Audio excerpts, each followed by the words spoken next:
guess he struck him out. We're Dayton's ESPN radio station. Now, let's send it to the WING studios for Dayton's only local sports talk show. It's the Justin Kinner Show with Kev Nash, presented by Orion Sports Medicine.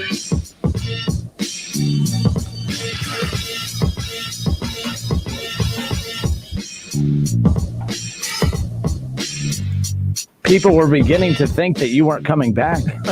No, I'm here.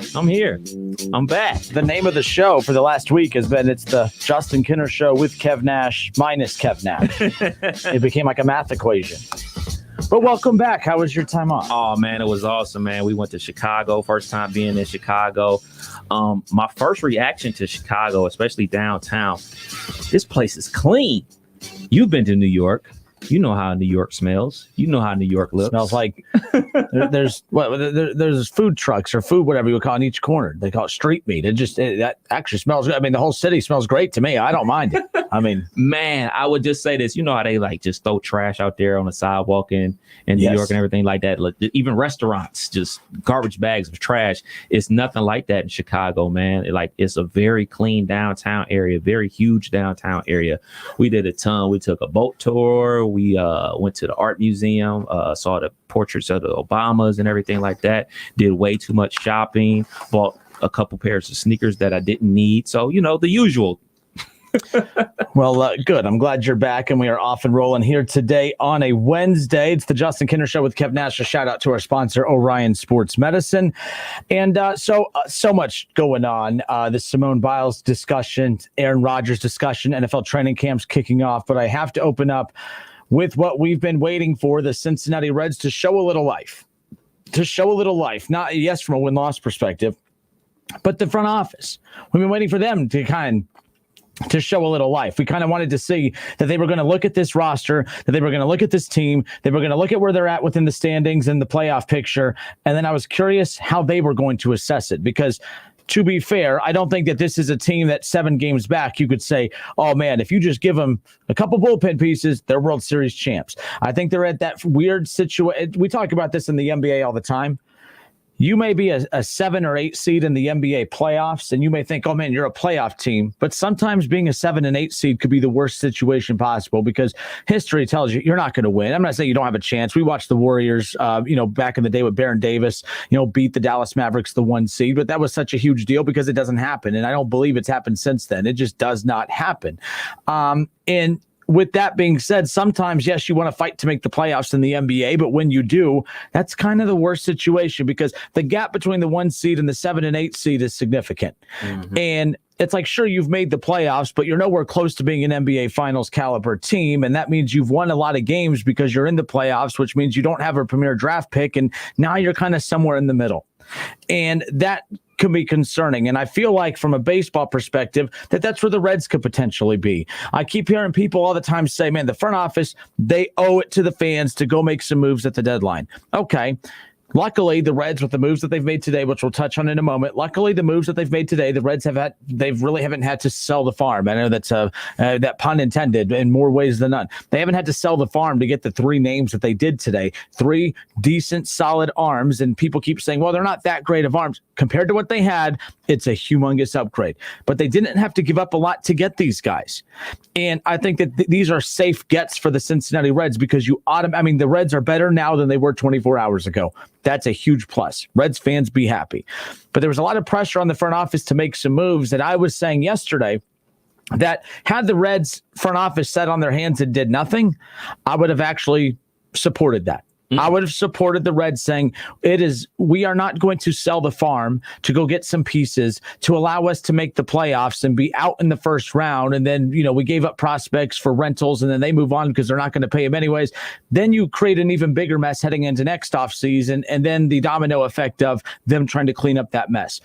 Or you go all in and you just take a chance. And I do think a lot of times that's the situation. You just take a chance.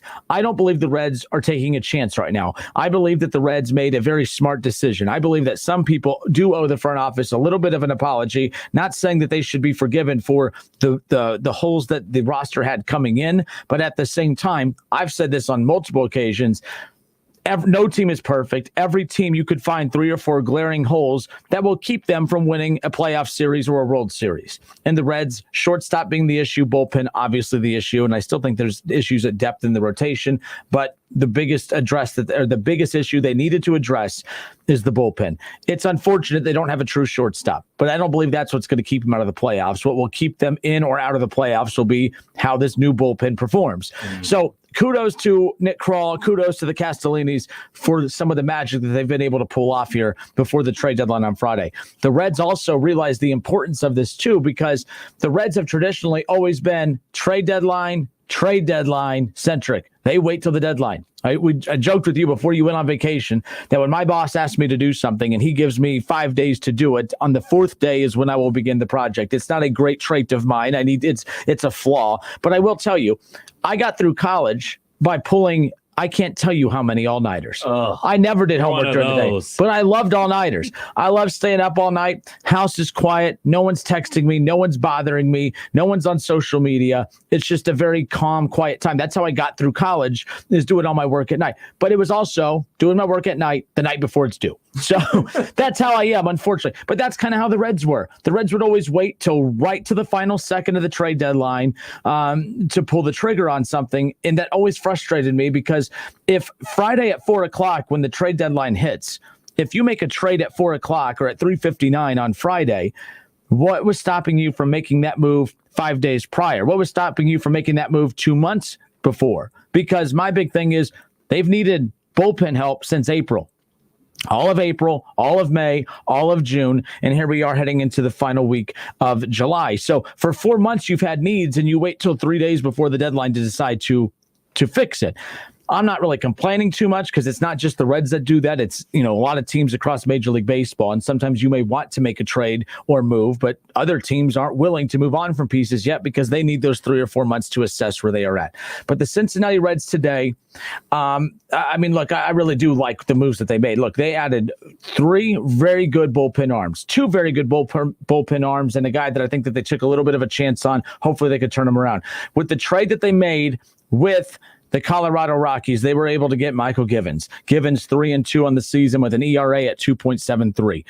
How many of the bullpen guys do the Reds have right now that their ERA is well over 5? You automatically improved your bullpen. You get Luis Sessa, the right-handed pitcher from the Yankees, 3-1 with a 2.82 ERA. Automatically a drastic improvement, cutting the ERA of the other bullpen arms currently in the Reds bullpen in half. Justin Wilson, a left-handed pitcher, his ERA is at 7.5. Look, I don't necessarily care too much about the ERAs, but it is a good indicator to kind of show you what kind of damage that they are dealing, giving up whenever they go in. You put those numbers up against what the Reds bullpen currently has, it is night and day different. Are these 3 arms going to, you put these 3 arms on any other bullpen in baseball, no one is saying, man, they just got 3 of the best in baseball. But when you have the worst bullpen in baseball and you add these 3 arms into the bullpen, all of a sudden you've improved drastically.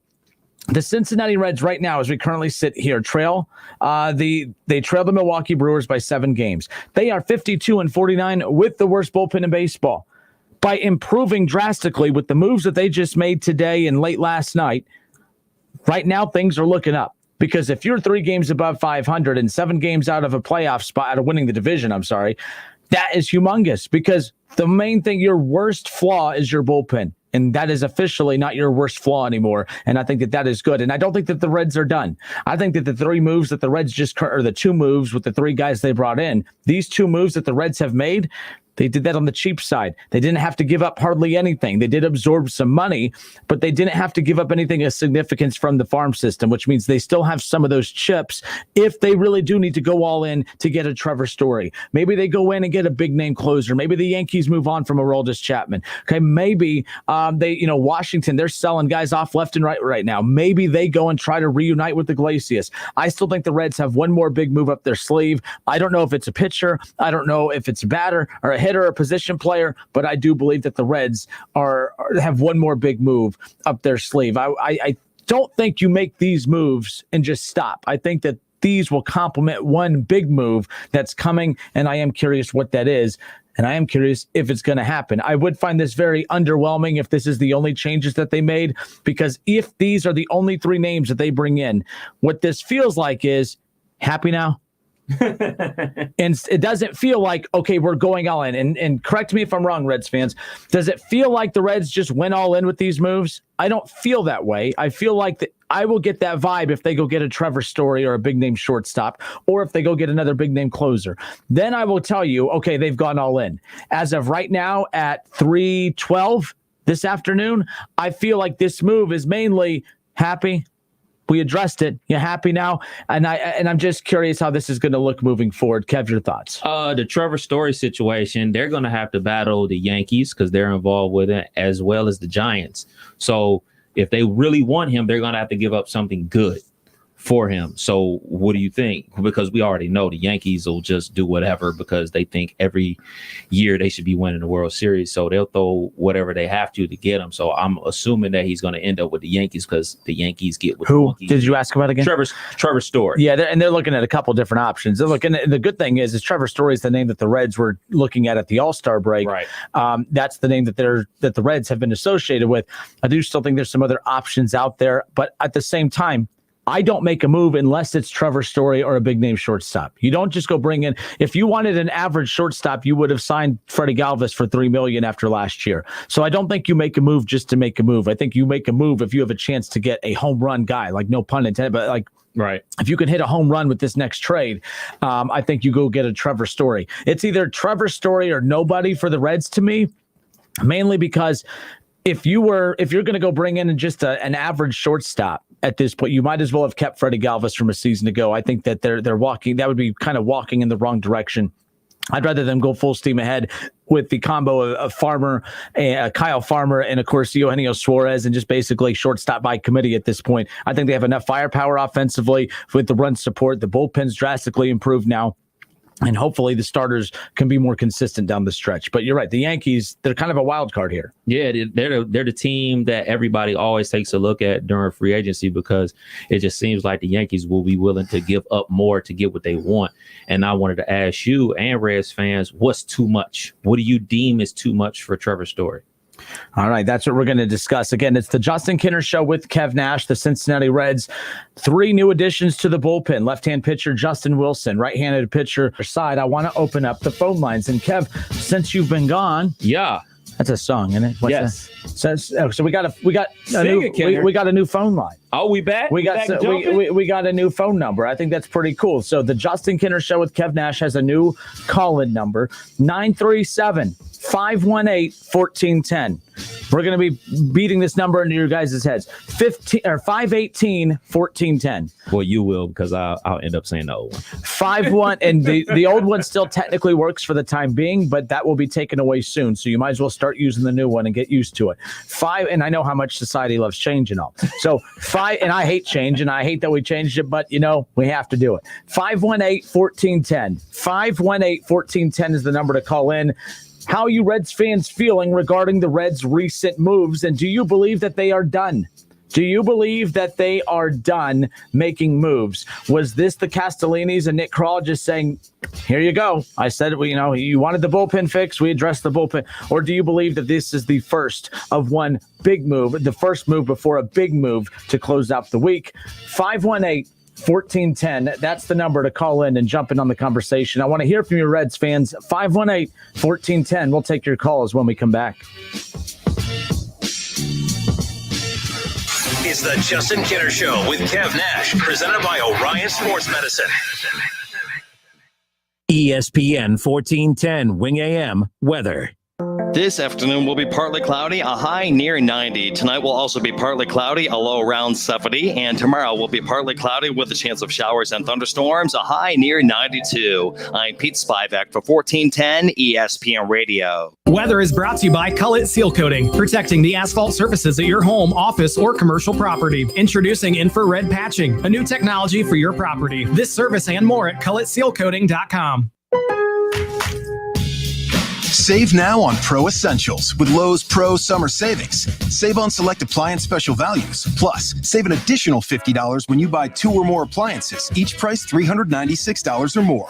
You'll also find savings on tools and more throughout the store. At Lowe's, the new home for pros. Must ask cashier to apply discount in store. Online must use promo code. Can't be combined with any other discounts. See Lowe's.com for exclusions and terms. Valid 7/15 through 8/4. U.S. only. School's out for summer! But if your business is running QuickBooks, you'll never get a break.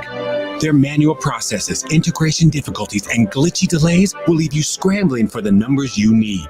Failing to graduate to Netsuite will leave you stuck in summer school while your friends party. NetSuite by Oracle is the #1 cloud financial system. No matter how big your business grows, with visibility and control of your financials, inventory, HR, e-commerce, and more, NetSuite is everything you need to grow, all in one place. Automate your processes with NetSuite and close your books in no time. 93% of surveyed businesses increase their visibility and control since graduating to NetSuite. Special financing is back. NetSuite is offering a one-of-a-kind financing program to those ready to graduate.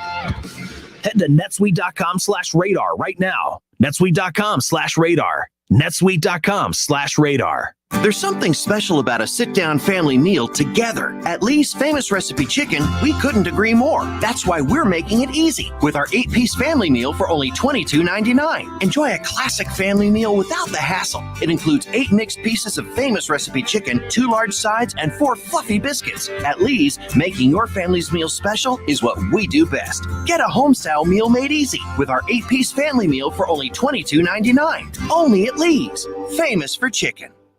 Marcus by Goldman Sachs offers personal loans with no fees, ever. Banks offer coffee. So what's more important? A Marcus by Goldman Sachs loan with no fees that could help consolidate debt, or bank coffee that tastes like bank coffee. You can money. Visit Marcus.com to learn more about saving, borrowing, and investing from Marcus by Goldman Sachs. Investing involves risk and investments may lose value. Brokerage and investment advisory services by Goldman Sachs & Company, LLC. Member FINRA SIPC. Lending and deposits products provided by Goldman Sachs Bank USA. Member FDIC. When the doctor told us about my mom's cancer, it made me feel so helpless. Until I called the Leukemia and Lymphoma Society and spoke with Grace, who answered all of my questions about the disease, treatment options, and cancer-related expenses. Her support and compassion made us feel whole again. Today, I'm calling Grace to let her know my mom is beating cancer. To learn more, visit lls.org. Now at Menards, save big money on your next project with 11% off everything. Start cleaning up with a new Briggs & Stratton pressure washer. They save time and restore your home's curb appeal instantly. Right now, get 11% off on all pressure washers and outdoor equipment. Get 11% off everything now at Menards. Good through July 31st. Savings are a mail-in rebate. Some exclusions apply. See store for details. Save big money at Menards. Buying a car on the internet, this is for you. Hi, this is Mike Foley, your Montgomery County Clerk of Courts. If you're buying a car online, here are a few easy steps to keep yourself safe. Just remember CAR. C, contact the seller to confirm their identity. A, assignment, a title free and clear of liens and properly assigned. R, research. Find a way to pay for the car by using a secure method where you can dispute the charge in case of fraud. Call us at 225-4480. Brought to you by Montgomery County Clerk of Courts, Mike Foley.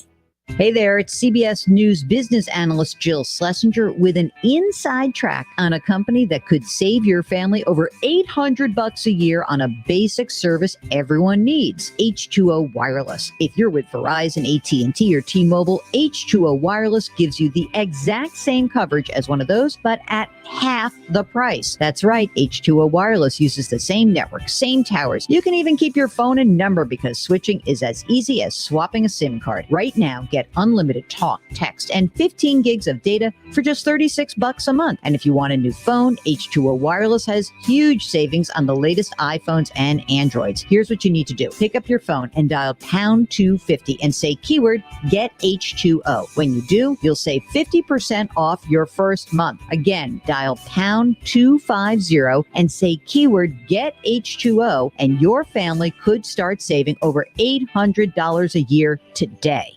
Don't overpay for glasses. Get 2 pairs and a free exam for just $69.95. That's not just a better deal. It's America's best. Book your exam online today. Don't miss the Justin Kinner Show with Kev Nash, presented by Orion Sports Medicine. Weekdays from 3 to 6 p.m. right here on Dayton's ESPN Radio, 1410 Wing AM.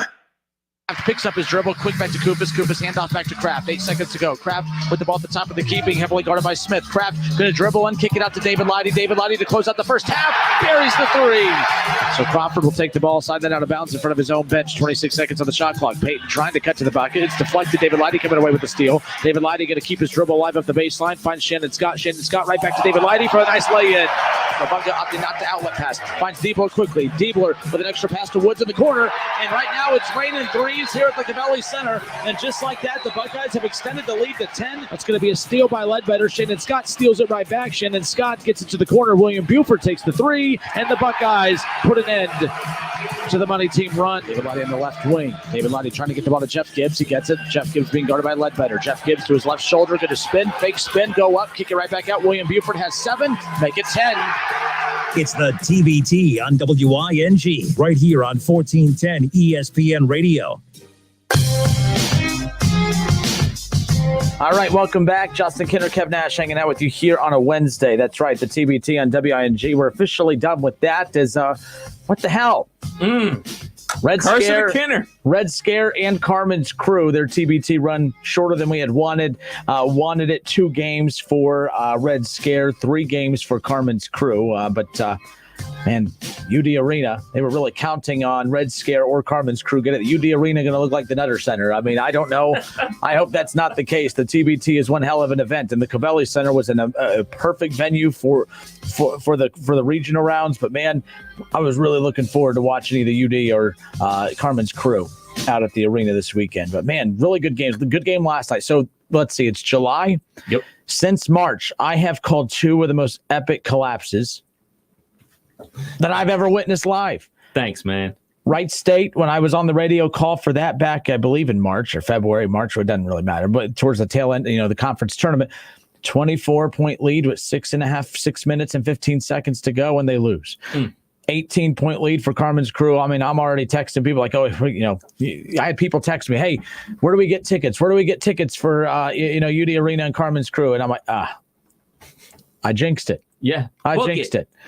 So the curse of the Kinner is real. That's right. Matthew Hedrick on YouTube. He goes, Kinner is bad luck. Kinner is something. Kinner is, I don't know what else to tell you. So reacting, of course, the Cincinnati Reds, they did what they were supposed to.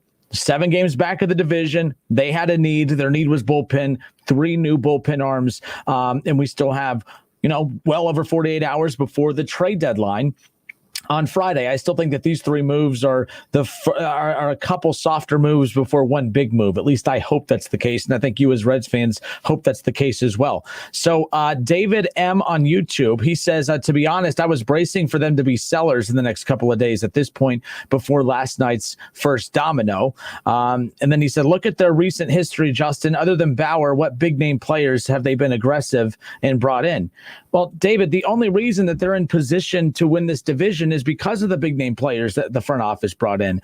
That's why I've been I've been very confused as to why fans are so hateful towards the ownership, because I feel like the ownership put enough pieces in place for this team to be even competitive enough for you to notice that the bullpen is bad. Because since 2014, the bullpen has been bad. The starters have been bad. The lineup has been bad. The defense has been bad. The manager's been okay. But the only reason you notice how bad the bullpen is because that is the one thing losing them games now. Not the lineup, not the defense. Well, kind of at shortstop. Not anything. The bullpen.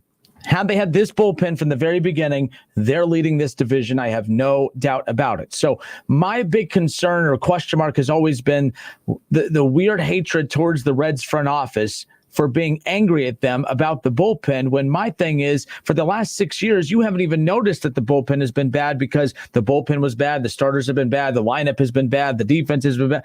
This year, the bullpen's bad, and it's even more noticeable because, man, we have guys that can hit. We have rookies contributing. We have depth in the outfield. We have, decent starters. Wade Miley's been fantastic. We're winning games even with Sonny Gray not being fully 100%, right? Like Luis Castillo has come in, finally, come back to looking like the Cy Young type pitcher that we were hoping that he was going to look like. The problem is the first month of the season, too slow of a start. So, David, when you say things like that, like, well, what other big name players have they been aggressive and brought in? Beyond just the trade deadline, the only reason that they're in position to win this division anyways is because of some of the strengths they have. They were aggressive and they did the sign and trade with Sonny Gray. All right. Luis Castillo that wasn't really a part of this, taking that next step forward. He was a part of the original rebuild. But Trevor Bauer, that was a humongous name that they went and were able to pull off. They tried to bring in Yasiel Puig, along with, Alex Wood, the lefty from over there. That was their main target. He was just hurt the whole year. The Reds have been extremely aggressive over the last couple of seasons and going after big names, making big trades, bringing big names in. So, David, I don't understand why you have this, why you're questioning the organization, acting as if they haven't brought anybody in. They've brought so many big names in that the only reason you're angry at the organization is because they are only one position away. That's bullpen. You put a bullpen with what you're getting this season, they're closer to being a team that can maybe make a run in the playoffs. So I get what you're saying, but at the same time, the front office is not Mike Brown bad. Like, this is a good front office. Hold on, rewind. It's not a good front. They're not a terrible front office. There are, I would say, there are 20 front offices, 12 front offices worse. I'd say they're just on the outside of the top 10. They're right in the middle. They're not the best. They're not the worst. But yet Reds fans talk about this ownership as if it's the worst in baseball whenever they have another ownership group in town that is the worst, one of the worst in the NFL, and yet you sit there and drool over every decision that they make. Cincinnati fans, you guys make absolutely 0 sense. So I like this move. I really, really do like these moves for the Cincinnati Reds. They are better now than they were 24 hours ago. Now, which direction do the Reds go from here? This is the question I asked, and I'm about to go to the phones.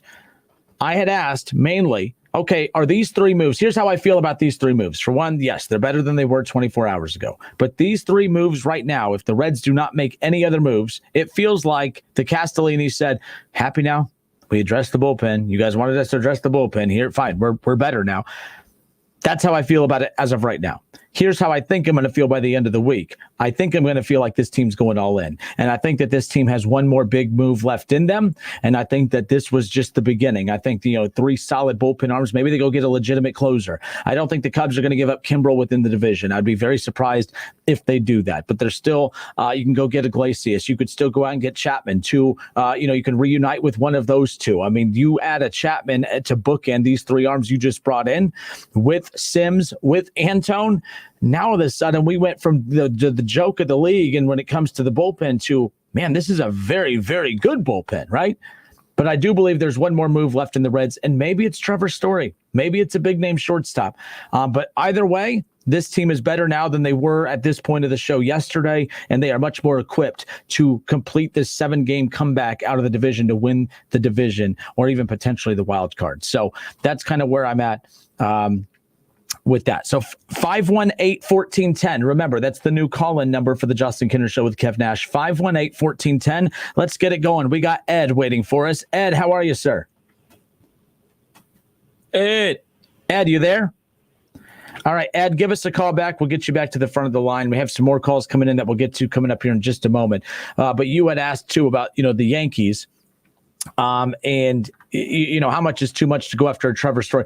The Yankees right now, look, when you look at the fact, like, they're trying to clear cap space because I think they're going to go after bigger names.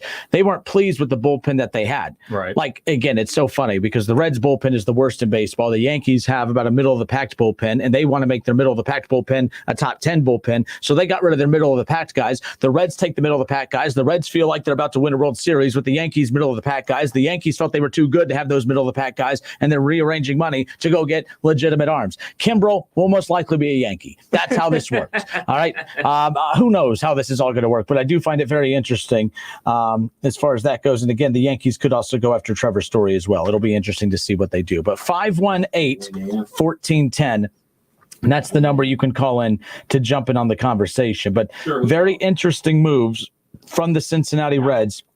here in the early going. 3 moves that I did not, or 2 moves, 3 names that I did not expect them to go after so early in the week. The Reds have a history of waiting till the very last second before pulling the trigger on deals, whether it be trade offers or accepting a trade. So 518-1410 is the new number to call in. Kev, who do we have on deck? We got Donald on the line. Donald, how are you, sir? Welcome.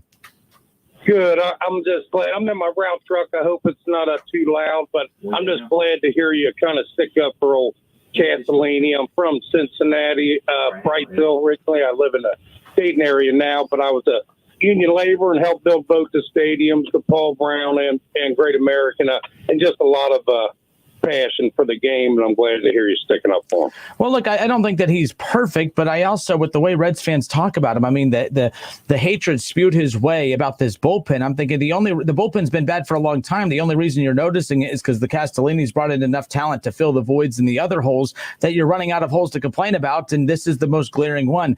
So, no, when people question his aggressiveness, I'm like, Trevor Bauer, Sonny Gray, Mike Moustakas, Nick Castellanos. By the way, Nick Castellanos, if he comes back soon and remains healthy, he could be an MVP, or he is an MVP candidate. That's a guy that the Castellini's brought in. Trevor Bauer won a Cy Young last year. That's a guy that the Castellini's brought in. This idea that the ownership is horrible, I just don't understand it. It's just that they, right now they had to they help improve the bullpen. We'll see what the people's opinion is about him by the end of the season.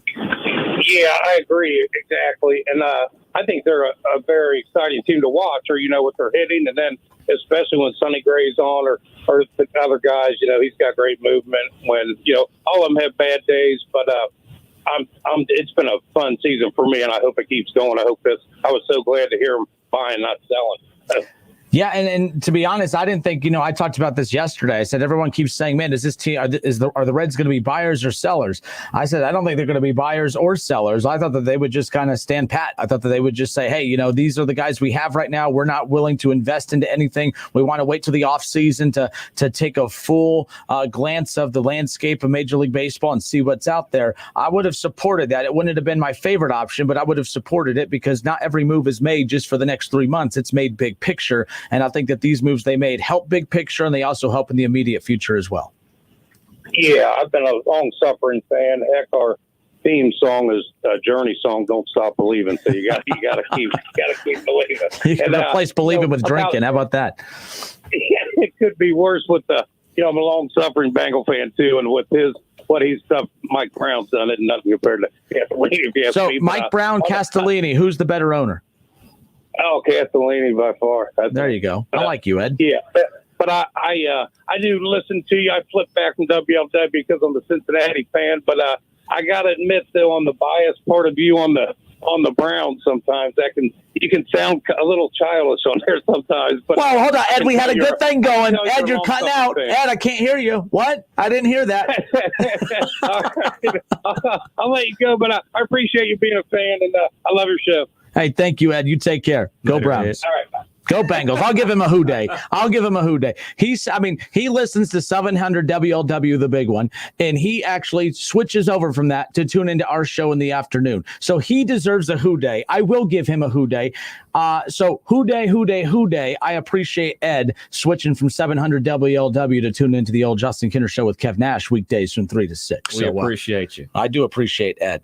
So there you go. 518-1410, 518-1410. Not Ed. His name's Donald. I kept calling him Ed. Yeah. Do we have Ed back? Ed is back. Ed is back. Donald, I apologize. I messed up your name. I called you Ed. I hope I like Ed as much as I like Donald. Ed, hit me. How are you, sir? I hope so, too. How are you? What you got, man?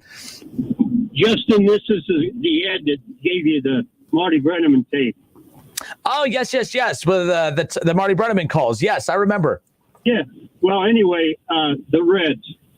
I love the way the Reds are playing, but ever since the first of the season, I didn't trust the bullpen, and every time they come in, I just start taking deep breaths when they enter a game. One day they're fantastic, the next day the guy can't hit the plate. So I don't know if they're going to make a big deal. I don't think it would really matter. Now a pitcher would, but I don't think a regular player would. They're pretty tough. they're pretty tough up and down the order. No, the Reds are. I love their order. I still think they get a little weak at the bottom. This is where Eugenio Suarez not living up to expectations right now is really not hurt this team, but I think it's kept this team from going to that next level. Imagine if Eugenio Suarez was playing up to his potential of what we expected of him, along with Castellanos, and imagine Mike Moustakas healthy. They're getting so much run contribution, despite the fact that Suarez is hitting under 200, despite the fact that Moustakas has been out pretty much all season, and in spite of the fact that Castellanos, an MVP candidate, has been non-existent since the All-Star break due to injury. So I love what they're doing offensively, and I think they actually have an opportunity to be even better once they get Moustakas and Castellanos back. So it'll be interesting to see how this all pans out. But I do like the bullpen now moving forward. I mean, you're going to get Anton and Sims back. Great. I really am a fan of Brock, and I really like Hembry. You have Hembry, you have Brock from the original bad bullpen. You have Anton and Sims coming back. Now you bring in Luis Sessa, Justin Wilson, and Givens. Now this is a completely different ball club, but they do need Sims and Anton to come back because I think all of those guys will complement the three guys they just brought in. And Michael Lorenzen's another name too. This is a revamped bullpen, but they need to get healthy. When's he coming back? Lorenzen came back, and then David Bell decided to use his pitcher as an outfielder, and that's where he got hurt. But he has started throwing, and he should be back here in the near future. I have not come across an official timestamp as far as what they're aiming for, but hopefully soon. I agree. I think that'll help. I love the Reds, win or lose, but I really like this team. Is young guys that really love they love the game. You can watch them when they get hits and things. There's a lot of excitement in that team. Oh, no, they have a personality. And, we forget, too, that Joey Votto hitting 273, which isn't very impressive, but it's impressive considering where he's been hitting the last couple of seasons. Having him, the power numbers, I don't ever expect Votto to be a power hitter. I just expect him to get on base and, put the ball in play, advance runners, maybe bring runners in. But his power numbers, my goodness, good for him. He has 17 home runs. He hasn't had this many in years since 2017, and it's only July, about to be August. He still has 3 months left, hopefully more if they make the playoffs. So I really do like all the contributions they're getting. Joey Votto, an older name, mixed with Nick Castellanos and Jesse Winker, and I love Jonathan India. I'm one of the biggest Jonathan India fans out there. In fact, I'm going to buy his jersey soon. I've been waiting to get a new Reds jersey. I agree. I think he is very exciting. The Joey Votto thing is the thing that amazes me. You a big Joey Votto fan? Oh, yeah. Yeah. It's cool seeing him kind of reemerge. I got to meet him a couple of years ago at FanFest, and he was very open and everything. But I've never seen him smiling like this ever. No, that's what I love, because my fear was that by the time the Reds became competitive again, that the Joey Votto of old would be just old Joey Votto. And although he is up there in age, we're getting to see him contribute on a good team. Because my concern is that after getting the best of Joey Votto on really bad teams, that by the time the Reds became good, that you would just get a very below average Votto, and you wouldn't feel like he's a part of the run. Right now, he is one of the mainstays in that lineup that's helping contribute. And it's cool seeing him play at a high level and contributing to the team's success. Will it last? I hope it does, but he's been unbelievable since coming off the IL. But Ed, I appreciate you calling. Great hearing from you. And I got some Reds tickets for you. I got your email the other day, so go ahead and shoot me another email as a reminder, and we'll get that all hooked up for you, okay? Hey. Ed, you there? Oh, no.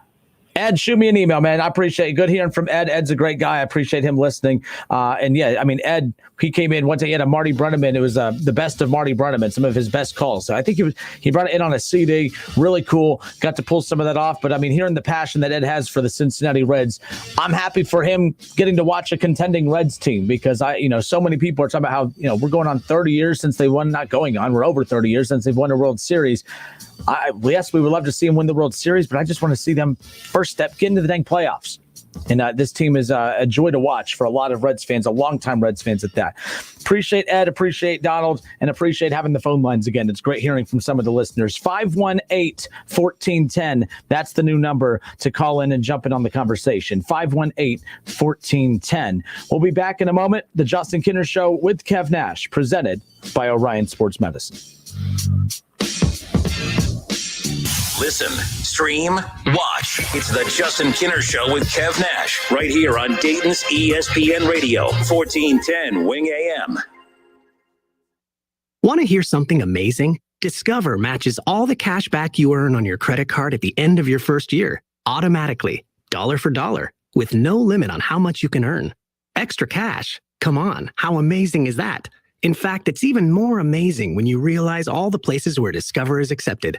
99% of places in the U.S. that take credit cards. So when it comes to Discover, get used to hearing yes more often. Learn more at discover.com/yes. 2021 Nielsen Report. Limitations apply. Tired of deciding what to cook tonight? Frickers is ready when you are with everyone's favorite ribs and frickin' chicken chunks. Tender baby back ribs and frickin' chicken chunks, only $12.99 dine-in only. Take the day off as kids 10 and under eat free every day. And you can relax and let Frickers take care of everything. Baby back ribs, frickin' chicken chunks, and kids eat free at the one place that makes lunch, dinner, or late night easy. The home for fun, food, sports, and spirits, Frickers. Baby back. Baby back. Hey, here to tell you about my friends at Cordell Transportation. They're now hiring Class A CDL drivers and offering a $5,000 sign-on bonus. That's right, a $5,000 sign-on bonus. Home daily, dedicated lanes, and no-touch freight. Brand new equipment as well. Medical, dental, vision, and company-paid life insurance. Call Cody right now. Apply online at CordellTransportation.com. Cordell Transportation, driven to succeed.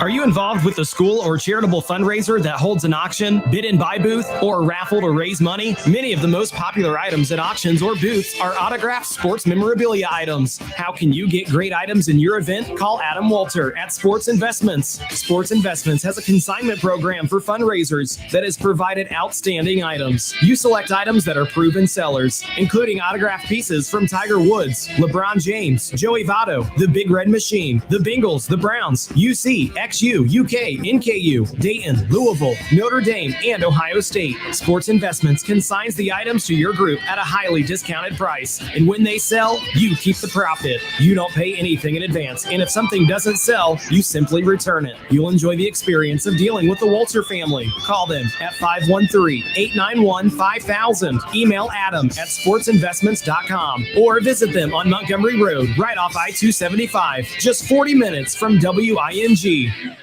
Billy Idol, the true rebel returns.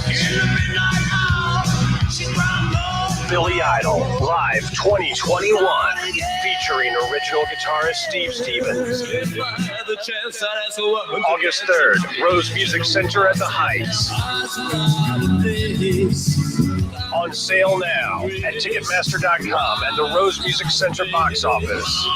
Billy Idol, live 2021. Be there.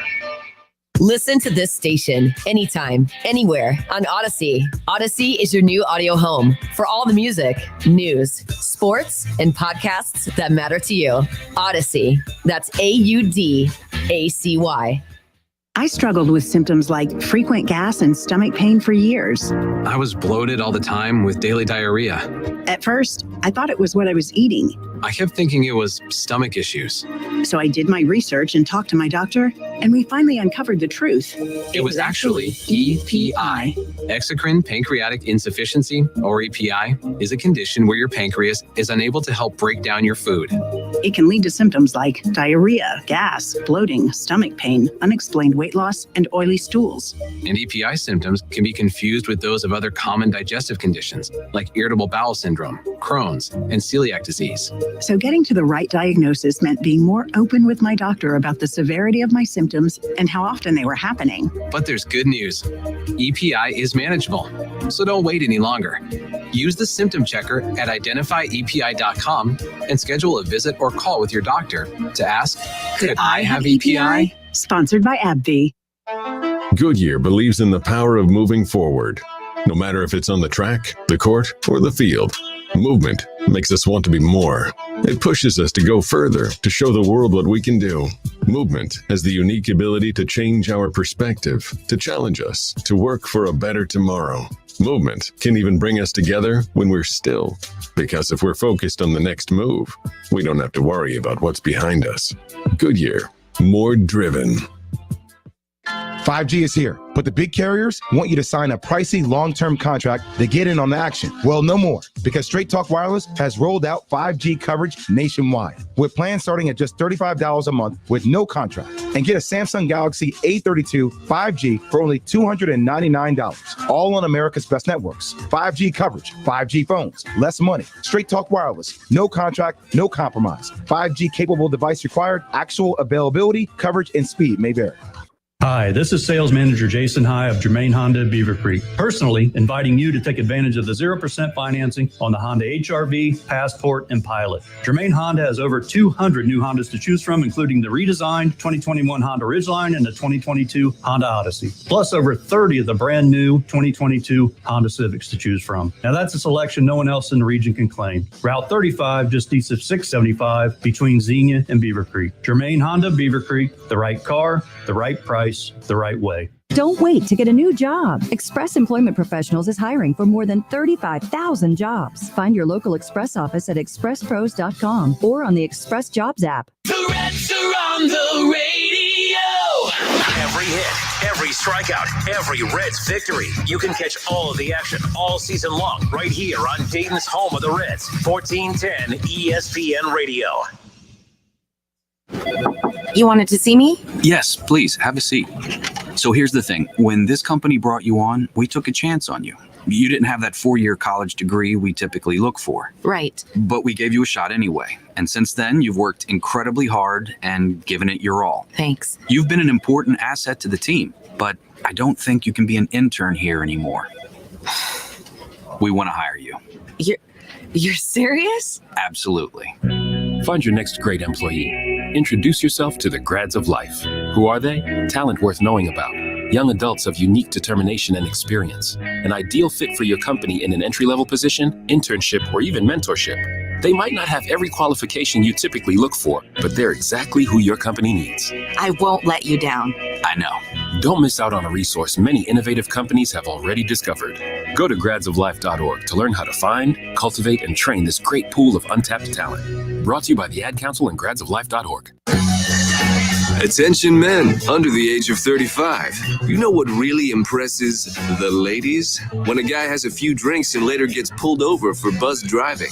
That could cost you around $10,000 in fines, legal fees, and increased insurance rates. There goes let's grab dinner and a movie. Oh, I know. You drive more carefully when you're buzzed. You've proven that hundreds of times. A woman admires that kind of confidence. And you've practiced how to speak if a cop does pull you over. Slowly, clearly, and politely like, "Good evening, officer." A woman admires that kind of foresight. And what woman doesn't find it adorable that you call it buzzed even though the law calls it drunk? You can kiss $10,000 goodbye, along with any chance of having a girlfriend. Because nothing says, "I'm a catch," more than a guy who lives in his parents' basement and calls it my place. Buzzed, busted, and broke. Because buzz driving is drunk driving. A message from the National Highway Traffic Safety Administration and the Ad Council. On Twitter, make sure to give us a follow. Search 1410 Kinner for Justin Kinner on Twitter. That's 1410 KINNER. And ESPN Dayton for the station Twitter handle. Welcome back. Don't you dare. What's going on, Kev? Don't you dare. I'm Kev Nash. I'm back to work. I mean, they didn't even wait for you to get settled in. I was doing work when I was in Chicago, by the way. Hey, that's on you. Oh, so my You're phone too nice. Ringing nonstop. You're too nice. Like, people actually get mad at me because when I'm on vacation, I don't respond to you. And I'm not even. I don't respond. Like, when I get text, this is always my mindset. When I get a text, I read it and then I just read it. And Nora's always on me. She's like, "You're not going to respond." I'm like, sometimes I don't view things as needing to respond. I read it. Like, oh, they wanted me to see. Am I supposed to send back LOL or K? Like, eventually, someone has to not text back, and someone has to be that guy. So I'm just consistent. But my friends hate it.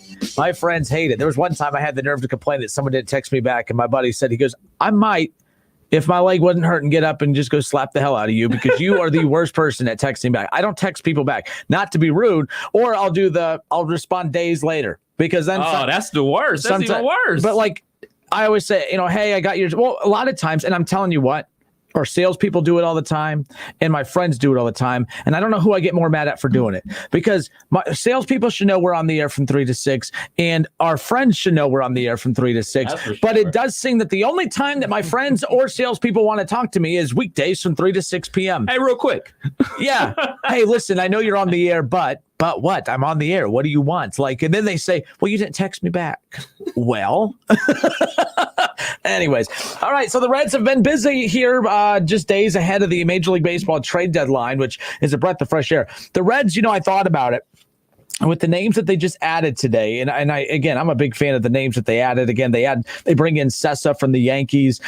Justin Wilson came with them as well. They got a righty and a lefty to add to the bullpen, and then Givens. I mean, that was a surprise. I think that was a very solid get between Sessa and Givens. Very, very solid there. But if you picture a completely healthy bullpen for the Reds, you have Michael Lorenzen, TJ Antone, Sims. Brock has emerged as a good, solid go-to guy in this bullpen. I really do like Brock. And then Hembry has been, I watched Hembry over the weekend, and I know that he kind of gave up a run the other night, but look, Hembry's being overused a lot of times too, or at least I don't say overused, but I think that when his flaws are when he gives up a run, that's going to happen. No bullpen arm is going to be perfect, but sometimes when the even good bullpen arms give up a run within a full bad bullpen, they look bad with the rest of the class. To where now when Brock or Hembry and these guys, they don't have the best performance, it's not going to be as much pressure on them because there's better names around them. Michael Lorenzen, TJ Antone, Sims, Amir Garrett. Still hold my breath with Amir Garrett at times, but Amir Garrett is solid when you have pieces around him, and then Brock and Hembry. I really do. And then with Wilson, Sessa, and Givens, and maybe they go get a legitimate closer. Maybe they bring in Iglesias. Maybe they bring him back. Maybe they get Chapman. Who knows? But I'm excited about the moves, and as I joked earlier, I'm excited about our new phone line. We have phone lines now. 518-1410. 518-1410 is the new call-in number so that we can hear everyone's voices and get your opinions on everything we're discussing as well. We went a whole summer just you having to stick to listening to Kev and I. I don't know about y'all. I can't stand listening to Kevin, and Kev does everything he can to not talk to me during the day because he knows he has to talk to me for 3 hours. So now we get to talk to you all. 518-1410. Your thoughts on the Reds activity here ahead of the trade deadline. Let's go to Tim. Tim, how are you, sir? Welcome.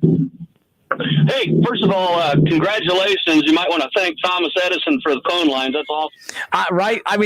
We had these soup cans, and I kept trying to figure out how are we going to get these soup cans to everyone out there on the highway driving around the 937, right? Like, what concept though to have a call-in show with a phone. It's who would have thunk it? I don't even like listening to me talk, so I can't imagine. I appreciate that you guys stuck around, so thank you for that. So, you guys. Hey, anyway, the reason why I'm calling is I think it's about time we get rid of Dave Kingman at third base. Look, see, we got the bullpen. Now we're going to move on to the next thing, right? Like that's just how this is going to work. There's an old saying: the experiment has failed. I don't think this is a failed experiment. I think that this was I thought that they got Suarez really cheap on the extension. Suarez nearly hit 50 home runs. He was great. And then now I don't know if it's a failed experiment. Tim, do you view it as an experiment? Because I think that I thought we figured him out. I thought we knew who he was. And then all of a sudden we're talking about this drought that he's on. And then the next thing you know, it's kind of no longer a drought. Unfortunately, I just think it's who he is. I don't know. If I'm the Reds and someone offers something for him, I wouldn't be too committed to him. I would move him if someone's willing to take him and give something up. Oh, I'll tell you one thing. If I owned a team, I'd take him right now. I'd give you a 12-pack of Pabst. PBR, huh? I like your style. Hey, as my old coach said in Hamilton, you can hit a hog in the butt with an eight. Won't say exactly what he said, but he couldn't hit a hog in the butt with a bass fiddle. Hog in the butt with the bass fiddle. There's some room for mispronounced words in there. I tell you that. Let's just say a lot of tobacco, but happy to. Tim, we're going to cut you off. Nothing personal. You're cutting out so much. If you can call back, the phone system, right? But call us back, Tim. I want to hear your thoughts on that. You seem like an entertaining guy, and I'd love to hear your opinion or your thoughts on what the Reds have just done. Tim, give us a call back. You're just cutting out a lot. That's all. Give us a call back, 518-1410. Dick A., how are you, sir? It's been a while. Dickie bounced. Did you hit the button? Dickie got impatient and left? Bounced on us, bro. Huh. Interesting. All right. Good stuff. Everyone's still on hold. We appreciate it. We'll get to your calls coming up here around the corner. NFL training camp kicked off today. Clap it up. I forgot. So when we did all those over-unders with Aaron Rodgers, I honestly, I flip-flopped so much. I don't even remember what my original take was on the Aaron Rodgers thing. I can't remember if I'm supposed to dislike him or not. No. Aaron Rodgers lost. I believe he lost in this situation. When you want something and don't get your way, that means you lost. Now, what? He wanted traded. He didn't get traded. The only other alternative was to sit out and lose millions of dollars, and he chose the one that's going to make him money. He's not stupid. He's stubborn, but he's not stupid. But he lost. We are so now in today's sports landscape, when a player throws a temper tantrum, he gets what he wants. I was at Walmart the other day in line. This horrible mother, because I like to judge parents and I don't have kids, and I'm that guy because I have all the answers. If I ever had kids, my kid would never cry. My kid would never be bad, right? Like I'm the most perfect person ever. I'm in line at Walmart, and this kid is throwing a temper tantrum because he wants candy, and the mom's like, "You're not getting candy. You're not getting candy." He lets out this blood curdling scream, and the next thing you know, the little jerk got candy. And I'm like, what the hell? It was like watching the Packers and Aaron Rodgers in front of me, except Aaron Rodgers didn't get the candy. Aaron Rodgers, or the Green Bay Packers front office said, "You're not going to get candy. You just wait till we get home. When we get home, oh my gosh, you're going to go live with your." They tried to ship him out. They threatened. Look, he didn't get his way, so he lost. Now, when you lose and you return to a situation where you're making decent money and have a chance to win the Super Bowl, I think what I'm trying to say here is that so all this crying was for nothing. Number one wide receiver, 1,000-yard running back, top offensive line, solid enough defense, favored in the division, been to NFC title game 2 of the last 3 years. Aaron Rodgers still wanted out. He didn't want more money. They tried to make him the highest paid quarterback in football. He didn't want that. He turned that down. He had to return because if not, he was going to lose a lot of money and not be able to play this year. He lost. You keep doing this side little look. Well, explain yourself. Well, the number one winner in this whole situation is Devontae Adams. That's for sure, because he is in the last year of his contract. He'll be a free agent next year. I'm sure his numbers are going to be a lot better with Aaron Rodgers than Jordan Love. So he's the number one winner in this whole situation. Then becomes the Green Bay Packers organization because, they're in Super Bowl contention. It's every Green Bay Packers fan is happy right now because they know now, all right, we got a chance to win the Super Bowl. But I don't think necessarily that Aaron Rodgers lost. He's still in a situation of power because he got partially what he wanted. He got the leverage, and now he's going to be a free agent at the end of the season, and he gets paid this year, and regardless of what happens next year, he'll get paid. So to say he doesn't want to play next year, he still gets paid for that. So he has a chance to walk next year, according to everything that Adam Schefter was talking about today. I've been information overload because I didn't watch any sports the entire vacation. So today was like I was trying to catch up on everything. So I may have my signals crossed, but according to what I was understanding is that he'll be a free agent at the end of next season, and he'll be able to pick his own destination, and he'll get paid either way. Okay, Am I getting that right or wrong? Is that what he said? That is what's happening. Okay. I agree with you. Now, that's not. I mean, yes, I'm confirming that's the case. Now, the reason I say he didn't win is because in today's sports landscape, when the athlete wants something, there's no wiggle room. They get it. There is no ifs, ands, or buts. It's give it to me or I'm out. And they don't play nice with the team. It's their way or no way. The team called his bluff because the team was like, look, if you don't play this year, we're going to lose no matter what. And if we trade you, we're going to lose no matter what. And if we don't trade you and you opt not to play, we're going to lose no matter what. So we might as well not give up our power to you. Now, what the Packers wanted was a way to be able to come together and come up with a solution to the problem. And the solution to the problem is that there's not going to be a solution to keep him around long term. they need him for one more year to kind of get, look, last year at camp, they didn't get a true feel for who Jordan Love is. Now they get a full training camp. They get a full preseason to be able to work him in and out of. They're going to get what they got was time. And I think that that's more valuable than the money that Aaron Rodgers is going to get, because in that time, we see how quickly the quarterback landscape changes in the NFL. New opportunities can present themselves. themselves, whether it be through free agency or, assets. They're going to be keeping an eye on the college football landscape, because at the same time, Aaron Rodgers, if he wants out and there's a way to move him and they get some pieces in return, great. Now they're suited that way. I do think that this was a better situation for Aaron Rodgers, who came back and was willing to at least meet them halfway and find a softer landing. But no, in the NBA, that's not happening. In the NBA, you know what I mean? Like in baseball, that doesn't happen either. When those guys want something, they get it. And I just think that if you ask me who I really think won, I don't think the Packers won, Kev. I don't think Aaron Rodgers won. I think that the NFL won. NFL ownerships around the league won. Right? Because I think that's why ownerships in baseball get so mad whenever a team caves and gives a player max money, because they're like, what are you doing? Now everyone, you've ruined it for everyone else around the league. When a team caves to a player's demands, and that's how owners view it, when teams cave to owners or players' demands, now they have to cave to the next time they're in a negotiation war. They have to cave. Otherwise, it's that or nothing. Now, the next player that's going to try and play hardball with their team, it's going to be easier for the ownership of those teams to say, hey, look, the Packers stood up to Aaron Rodgers, and there's not a whole lot of quarterbacks that are above Aaron Rodgers, so you're beneath Aaron Rodgers. So if they're not afraid of Aaron Rodgers, I'm not afraid of you. So, look, we're going to dive more into that coming up in hour number 2.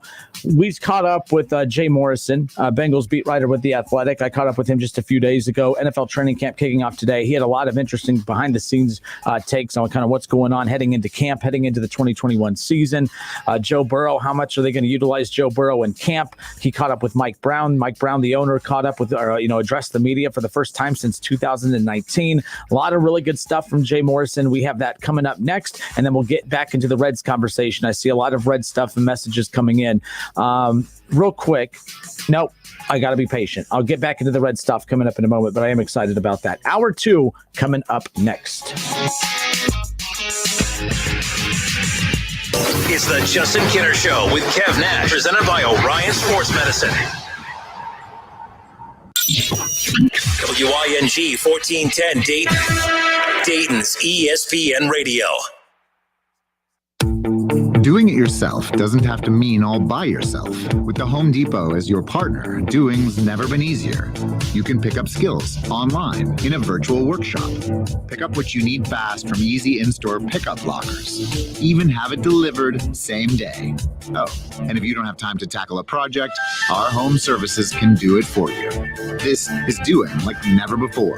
This is the Home Depot. How doers get more done.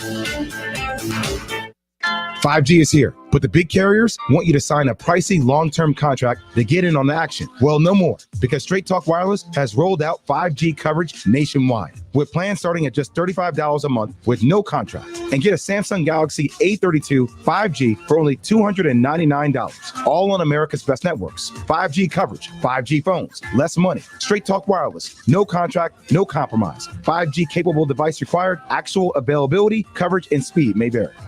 I'm Joel Clark, a Select Quote agent, with a true story that could save you hundreds of dollars a year. A woman named Linda just called. Her husband, Ray, has a group life insurance policy, but is changing jobs and he can't take it with him. Well, I went to work and found Ray, who's 40 and takes medication to control his high blood pressure, a 10-year, $500,000 policy for only $19 a month. That's way more coverage for a lot less than what he was paying. If Select Quote didn't shop for your life insurance, you're probably paying too much. For your free quote and to find out how much you can save, call 1-800-885-9500. That's 1-800-885-9500. 1-800-885-9500. Or go to selectquote.com. Since 1985, we shop, you save. Get full details on the example policies at selectquote.com/commercials. Your premium could vary depending on your health, issuing company, and other factors. Not available in all states. You have empty office space to fill or home office to create. You know what you need. You know what you'd like. But you also have a pretty good idea after you've shopped around the usual places what you need and what you like might not happen. Well, then you haven't been to Charles Larrick's Warehouse Outlet. Nobody has their selection. Nobody has their discounts. And every week there's something new. If you need office furniture, Larrick's Warehouse Outlet can sell it to you for half the price and below manufacturer's selected prices. Half price and below on hundreds of items. Selection from budget to the best. Really, desks from $50 to $5,000. Filing cabinets from $25 to $500. Before you go anywhere else, do yourself a favor and come to Larrick's Warehouse Outlet. With 25,000 square feet of selection, you're not going to go anywhere else. Larrick's Warehouse Outlet at 23 McOil Avenue, Dayton. Open Monday through Friday, 9 to 6. Larrick's, continuing the tradition. Staples Connect has everything to help you get ready for back to school with amazing prices for everything on your list. Visit your local Staples store, staplesconnect.com, and be more than ready for school. Staples. Picks up his dribble, quick back to Koopas. Koopas handoff back to Kraft. 8 seconds to go. Kraft with the ball at the top of the key, being heavily guarded by Smith. Kraft going to dribble and kick it out to David Lighty. David Lighty to close out the first half. Buries the three. So Crawford will take the ball, side that out of bounds in front of his own bench. 26 seconds on the shot clock. Peyton trying to cut to the bucket. It's deflected. David Lighty coming away with the steal. David Lighty going to keep his dribble alive up the baseline. Finds Shannon Scott. Shannon Scott right back to David Lighty for a nice lay-in. Levanga opting not the outlet pass. Finds Diebler quickly. Diebler with an extra pass to Woods in the corner. And right now it's raining threes here at the Cavelli Center. And just like that, the Buckeyes have extended the lead to 10. That's going to be a steal by Ledbetter. Shannon Scott steals it right back. Shannon Scott gets it to the corner. William Buford takes the three. And the Buckeyes put an end to the money team run. David Lighty in the left wing. David Lighty trying to get the ball to Jeff Gibbs. He gets it. Jeff Gibbs being guarded by Ledbetter. Jeff Gibbs to his left shoulder. Going to spin. Fake spin. Go up. Kick it right back out. William Buford has 7. Make it 10. It's the TBT on WING, right here on 1410 ESPN Radio.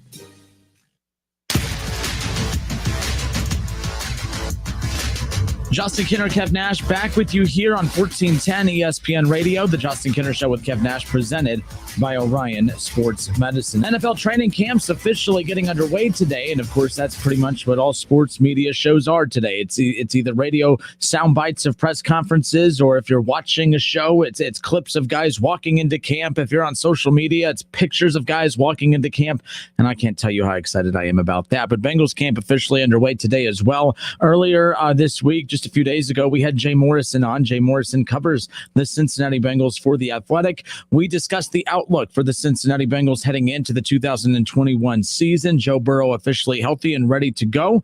Jay Morrison was able to catch up with Zach Taylor, the head coach, as well as Mike Brown, the owner, and he was able to bring us some insight as far as what he took away from those conversations. Also, the Ring of Honor, the inaugural class was officially announced. Ken Riley, Ken Anderson will join Anthony Munoz and Paul Brown as the seasons, or I should say as the franchise's inaugural Ring of Honor is officially complete. A lot of great takeaways here. Here's our conversation with Bengals beat writer Jay Morrison from earlier in the week. Jay Morrison with The Athletic covers the Cincinnati Bengals, hanging out with us today. Jay, we appreciate your time. I hope you had a good weekend. How are you today? I'm doing great. I had a great weekend. It was the wife's birthday. It was kind of like the big bash. Now, today was almost like the first day back to school. The summer is over for NFL beat writers. First day back to school, and how is Mr. Brown, Mr. Mike Brown, doing? You guys got to meet with the owner of the Bengals today, Mike Brown. What was that press conference like? I'm sure there was a ton to dive into, as it's been a while since you guys have had a chance to sit in front of him. Yeah, it's been about 2 years since he's spoken publicly. It was good. It was from our standpoint, it was a lot like years past. It was a little different for the TV guys. You know, they weren't pinning lavalier mics on him, and everybody had to kind of keep their distance. And I think he's 86 now, so the hearing plus masks made for a little bit of a challenge. He just asked people to pull their masks down and speak up when asking questions, and it was good. He didn't really break any news. He did allow that he's not a big fan of free agency and wishes it was still the day where you sign a guy and keep him forever. So I don't think that surprised a lot of people, but yeah, he was He is very excited. Says that he thinks that this offensive line is going to surprise a lot of people, and that may have been the most newsworthy thing he said. I don't know if I agree with him, but that's the position they're in right now. Is this offensive line better surprise some people? Now, this is it. Like heading into year 2 with Joe Burrow, it's not like back in the day when you draft a rookie quarterback and it feels like you have you have 4 years to turn it around. It just seems like the expectations are you get a 1-year wiggle room window to win or lose with him as a rookie. And then year 2, not that you're expected to win a Super Bowl, but you are expected to take a gradual large step, right? So what is the expectations like as far as where the Bengals are at? I saw, your coverage of the press conference today and, talking with Zach Taylor as as well. It doesn't sound like this is a team hoping to just take a few steps forward here in year 2 with Joe Burrow. It's a team that's going all in, and they spent a lot of money in the offseason. They feel like they made the right decisions in the draft and some of the names that they targeted. What is their realistic expectations heading into this year in a division that is pretty tough when you have the Browns and Ravens and even a Steelers team that may not be a typical Steelers team from years past, but you can never rule them out? Yeah, I mean, they're not going to say it, but I think they feel like they can compete for a playoff spot. I think that's probably the thought every year. You would maybe be in the wrong business if you didn't think you could at least be competitive and win. I think they're realistic enough to know that maybe they're a year away from having something really special. But yeah, there's a lot of optimism that with the moves they made in free agency, the decisions they made in the draft, it all starts and ends, like you said, with Joe Burrow, getting that guy back healthy. Zach Taylor declared him 100%, said that he's capable of he's been cleared to do everything in training camp. And that starts Wednesday with the first practice.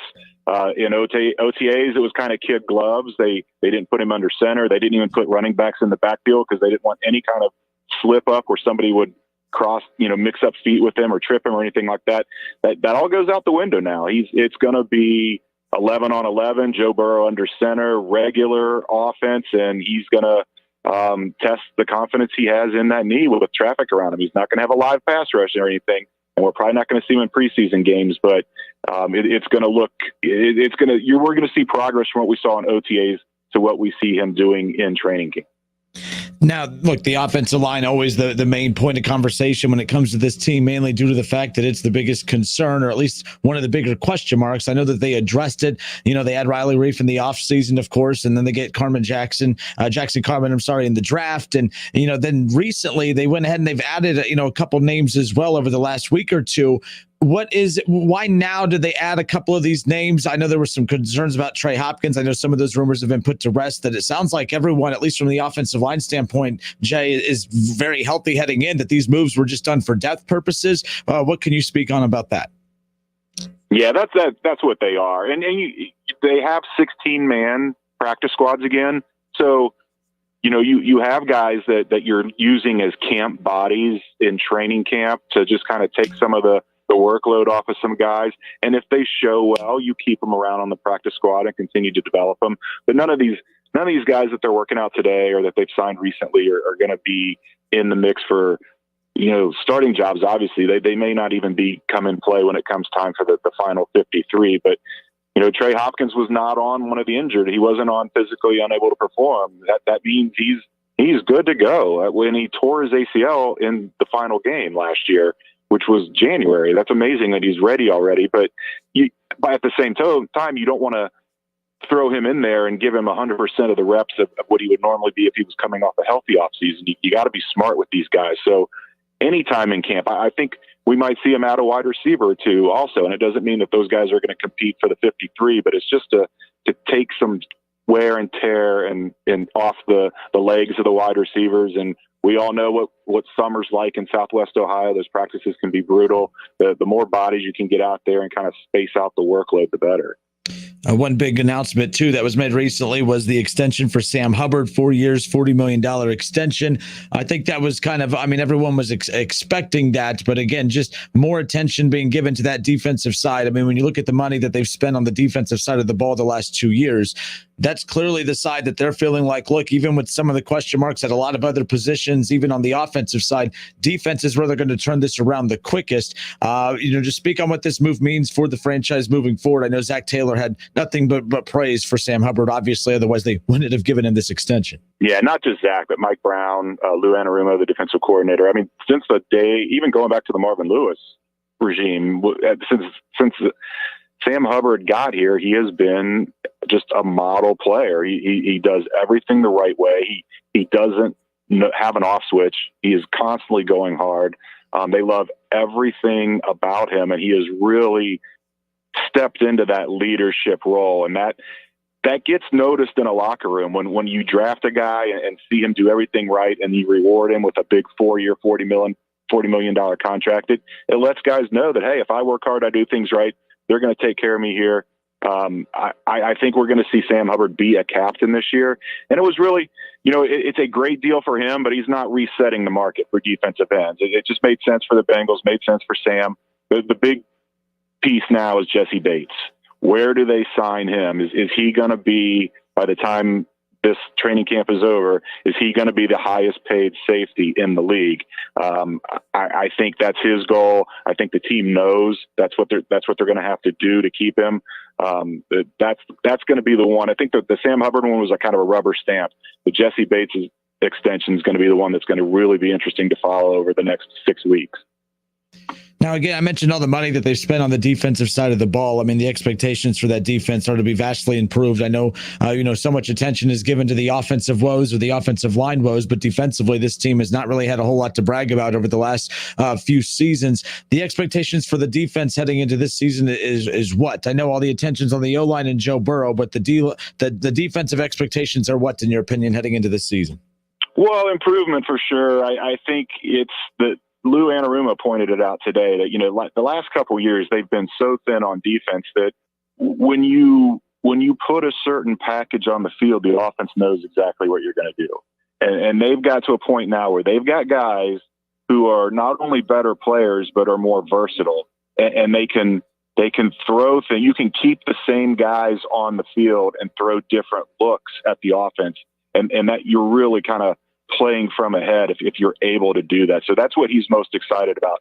It's still not a super deep defense. They have improved the starting lineup. So it's going to come down, like it does a lot of seasons, to help keeping these guys healthy, particularly the internal pass rush. I mean, DJ Reader, 100%. They signed Larry Ogunjobi from Cleveland. Great. Those are two great defensive tackles, but you don't have much behind that. And one of the guys they were counting on, the rookie 7th-round pick Wyatt Hubert, is out for the year with a torn pec. So that's really a position. That's another one I think that we may see them sign a player or two from, just to add some more bodies in camp, because they are thin along that defensive line, especially internally defensive line. But pass rush and improved coverage in the secondary, those are the two big things that they need to move forward this year. The linebackers kind of are what they are, but it's the D-line and the DBs is where that's going to carry this defense. Jay Morrison covers the Cincinnati Bengals for The Athletic, hanging out with us here today on the Justin Kinner Show, presented by Orion Sports Medicine. Jay, you mentioned Zach Taylor earlier. Coach Taylor's in an interesting position kind of heading into this season. We talked about it. What are the expectations? It's not Super Bowl or winning this division, but obviously, increasing the wins, being more competitive, winning some ball games. On a scale of 1 to 10, as far as job security goes, where would you rank his job security heading into this season as far as expectations to succeed, wherever that bar is for what they would consider a successful season? I would put it in the 5 or 6 range. I don't think he's on a super hot seat because, let's face it, they've been so bad the last couple of years. You can go out and play 500 this year and everybody's like, okay, look, it's not what we wanted, but you're moving in the right direction.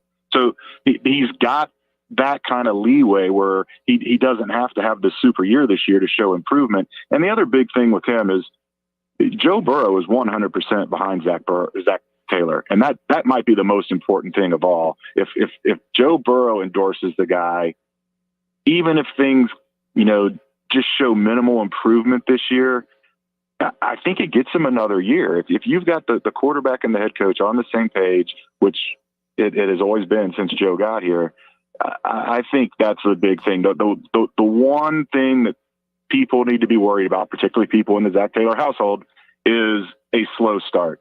If this team gets off to a 1-4 start, 1-5, and things are going really south, and everybody's in that here we go again mode, that's when I think maybe you could see a change. But beyond that, I think this team's going to be around 500, and I think Zach Taylor's going to be back next year. So on the offensive side, Joe Burrow, T. Higgins, Boyd, the addition to Jamar Chase, there's a lot of optimism about what this offense is going to look like. They addressed the offensive line to the satisfactory of some, not others heading in. But with that being said, what about the run game? Because there's so many other areas of focus that we don't, pay much attention to the fact that, you look at Mixon and his recent struggles. Are those recent struggles due to the O-line, due to injuries, regression since being paid? I mean, what are the pressures on him heading into this upcoming season, and any talk that's been made about his contributions throughout your meetings with Zach Taylor or Mike Brown? Yeah, they're expecting a huge year from Joe Mixon. He obviously was held to 5.5 games last year. He was on pace to have career numbers in terms of targets and catches. I think we're going to see that continue. He's going to be a big part of the passing game, not just the running game. But, you talk about free agency and all the guys and all the money they spent free agency this offseason and last offseason, but maybe the single most important signing they made was Frank Pollock and bringing him back as the offensive line coach. Joe Mixon was ecstatic when they announced it. The offensive linemen that were here in 2018 when Frank Pollock was here for Marvin Lewis's last year were fired up. They love playing for Frank. He's got all kinds of experience in this league, not only as an offensive line coach himself, but as an assistant offensive line coach working under some very good line coaches. They've given him the position of run game coordinator. I think his presence might be the single most important one this year.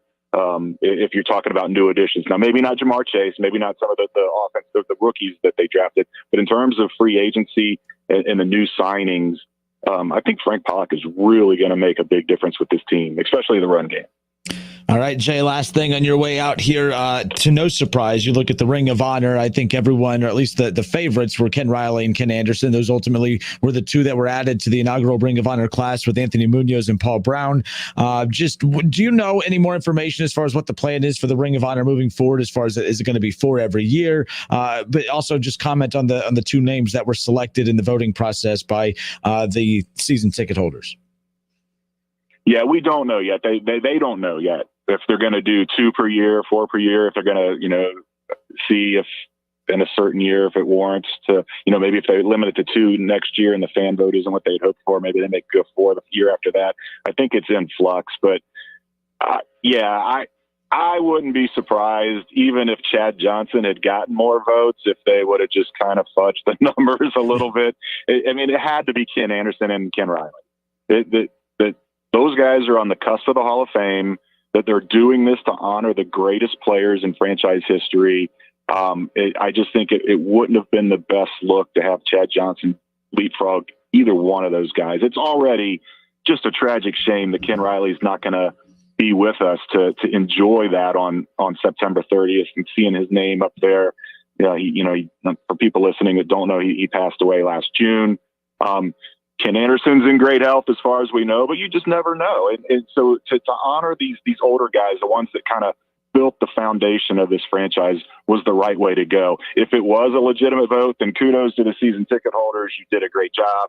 But even if Chad had more votes, I think the organization still would have said, okay, Ken and Ken were the ones that the fans picked. Jay Morrison covers the Bengals for The Athletic. I appreciate him hanging out with us here today. Give him a follow on Twitter at Jay Morrison ATH. Again, Jay Morrison with The Athletic at Jay Morrison ATH. Give him a follow on Twitter.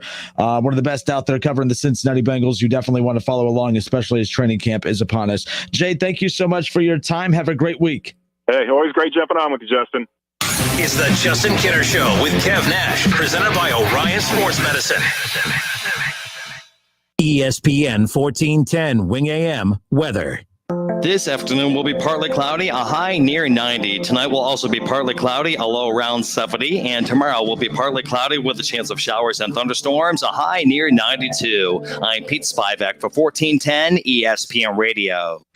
Oh, according to research, 82% of people remember radio ads. So 82% of you listening will remember that this is an ad for ZipRecruiter. 82% of you will note that if you're hiring, ZipRecruiter finds qualified people for your job. In fact, 4 out of 5 employers who post on ZipRecruiter get a quality candidate within the first day. And 82% of you will remember that you can try ZipRecruiter for free, but you have to go to ZipRecruiter.com/free. Yes, free. Again, that's ZipRecruiter.com/free.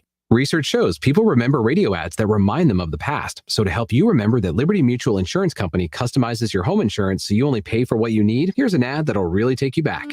Back in my day, I heard a voice from the radio say, Liberty Mutual customizes my home insurance so I only pay for what I need. I'm getting on in years now, but heavens to Betsy, there are some things an old fella like me just never forgets. Only pay for what you need at libertymutual.com. Liberty, liberty, liberty, liberty.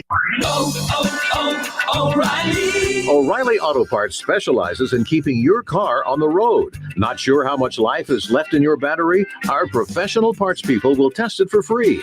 If it does need to be replaced, we'll help you find just the right one to fit your car. Our Superstart batteries are built to handle even the toughest conditions. Visit O'Reilly Auto Parts today. O'Reilly Auto Parts. Oh, hey, Doc. Mr. Davis, how is your arm feeling? Unfortunately, it hurts since the injury. Well, let's see how we can safely manage your pain. You don't have a high risk for addiction, so let's talk about if pain meds are a good choice. Do you have any questions? Aren't pain meds dangerous? How do I make sure I don't get addicted? How do I make sure my kids don't get a hold of the pills? Are there other ways I can get back to my normal activity besides pain meds? Great questions. Let's talk about your options. Talk to your doctor about safe pain management to ensure a healthy and happy recovery. Visit takechargeohio.org.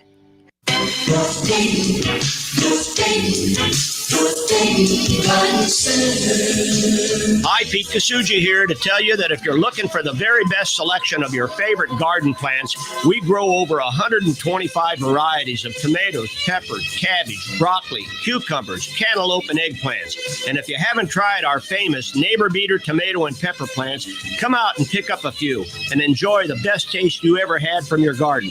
They taste so good you'll wish you planted more. And remember, Neighbor Beater garden plants are sold only at our garden center at 1309 Brant Pike. So get out that shovel and start digging. It's time for gardens, bedding plants, rose bushes, vines, ground cover, shade trees and shrubs, bird baths and fountains, and so much more. So join the Green Revolution and come out to see us at 1309 Brant Pike, where we're open 7 days.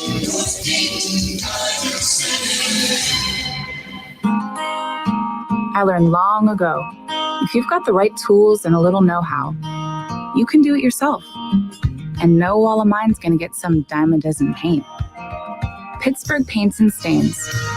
Premium performance from its smooth application to that tough, washable one-coat finish. It exceeds expectations of what makes great paint. Pittsburgh Paints and Stains. Available exclusively at Menards. Cordell Transportation is now hiring Class A CDL drivers. $5,000 sign-on bonus. That's right, $5,000 sign-on bonus. Home daily dedicated lanes, no-touch freight. Apply today at CordellTransportation.com. Cordell Transportation, driven to succeed. Hey everybody, Jay Farner here, CEO of Rocket Mortgage and Rocket Companies. Last year, we saw historically low mortgage interest rates. In fact, over 1 million homeowners took advantage of refinancing or buying a new home with Rocket Mortgage. What you may not know is that interest rates are already starting to increase again. And it's likely that trend is only going to continue. Our team of experts is standing by to help you save before rates go up. With an official mortgage review from Rocket Mortgage, you'll see just how much money you could save by making a move right now. Don't look back over these next few weeks and wish that you had taken action. You could save hundreds on your mortgage payments or pay off your home loan earlier than planned. You could even take cash out of your home to pay off high interest debt, complete home repairs, or bulk up on an emergency fund. When you want to secure a low rate, Rocket can. Call 833-8ROCKET or visit rocketmortgage.com. Rocket. Call for cost information and conditions. Equal housing lender licensed in all 50 states and MLSConsumerAccess.org number 3030. Everything you want to hear is on Audible. Stream the best sellers and the newest hot releases and stream originals and podcasts too. Sign up for a free trial at audible.com. Want free Reds tickets? How about a free MLB Network Reds bag? Maybe a Reds bobblehead? Here's an idea. How about we combine them all together and give you a chance to win a free WING Reds prize pack presented by Lee's Famous Recipe Chicken. Register daily at wingam.com. Whether you're at home, at work, or in your car, tune in to ESPN 1410 Wing AM or stream us live at wingam.com.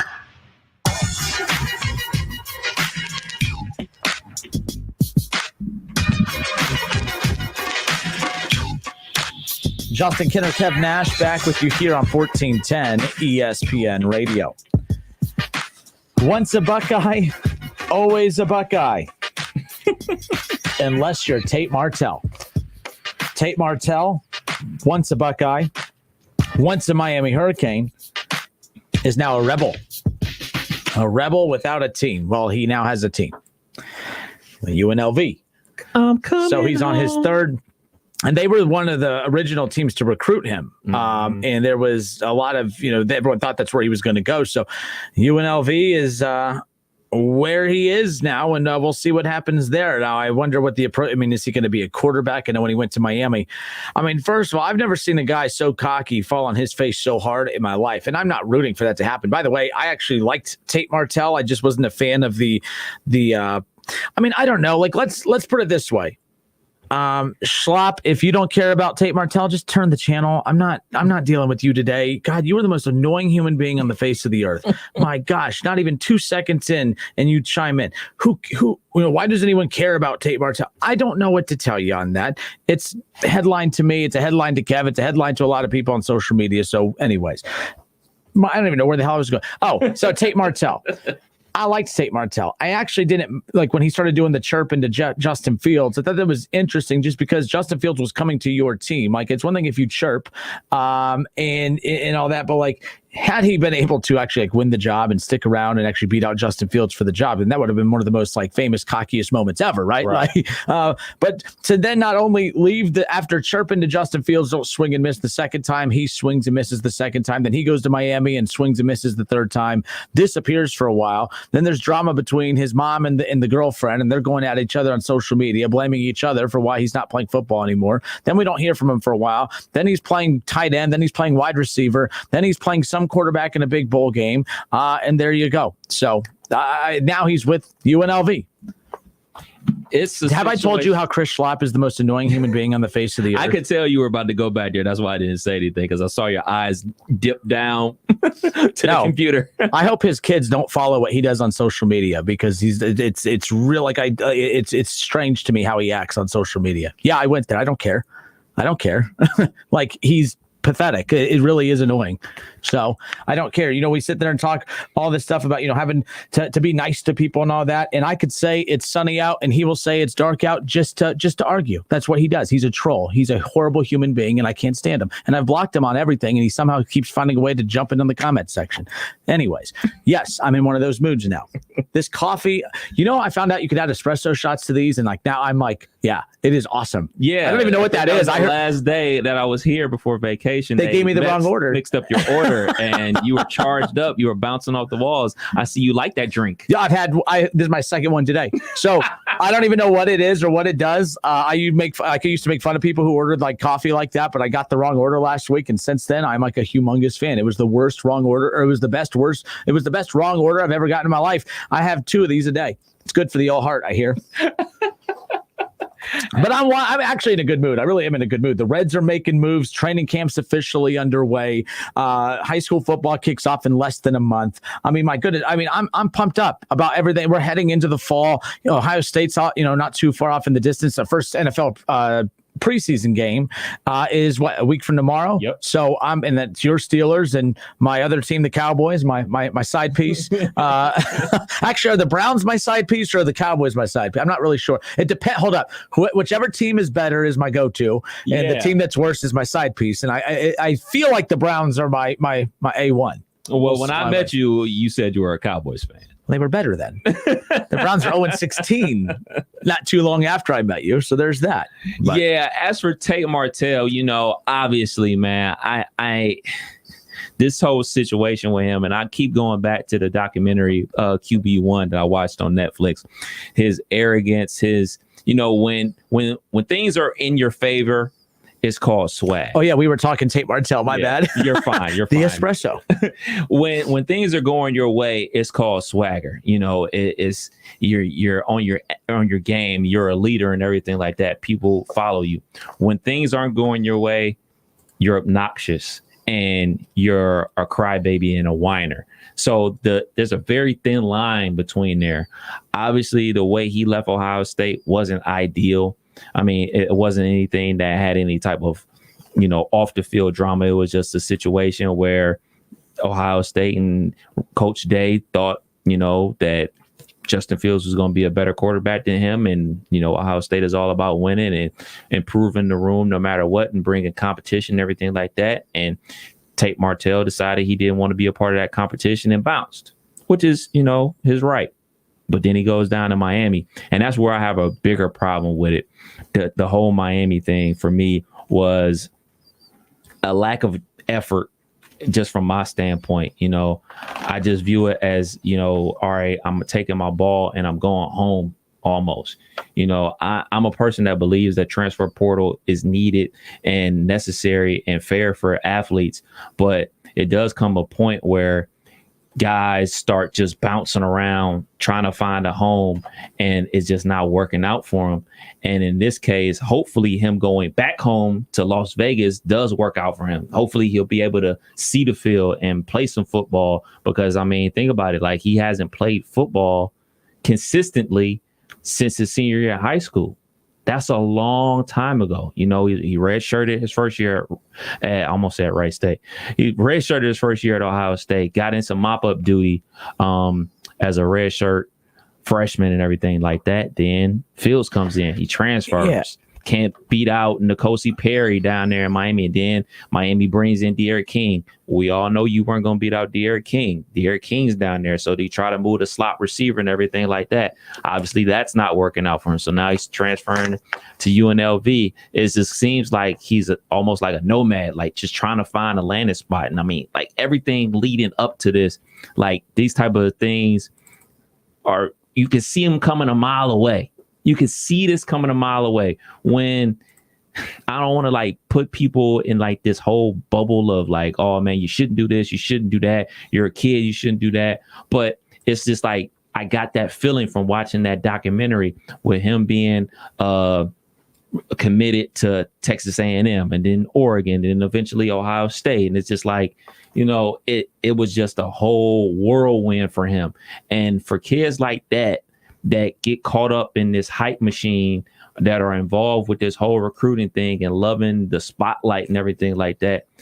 Like you talked about, neither one of us are parents, but it's vital for parents to be involved to keep their kids level headed, because this thing can swallow you up, like fame and, being verified on Twitter. You and I may think it's goofy, and people that's older than us may think being verified on Twitter and Instagram and people from all over the world liking your pictures and comments and everything like that. But when things don't go your way, all that love you were getting is going to turn into what people deem as hate or ridicule and everything like that. So I hope the best for him, man. I hope the best for him. I hope that he was doing his part when he was at Ohio State and in Miami in the classroom, taking advantage of this education he was getting.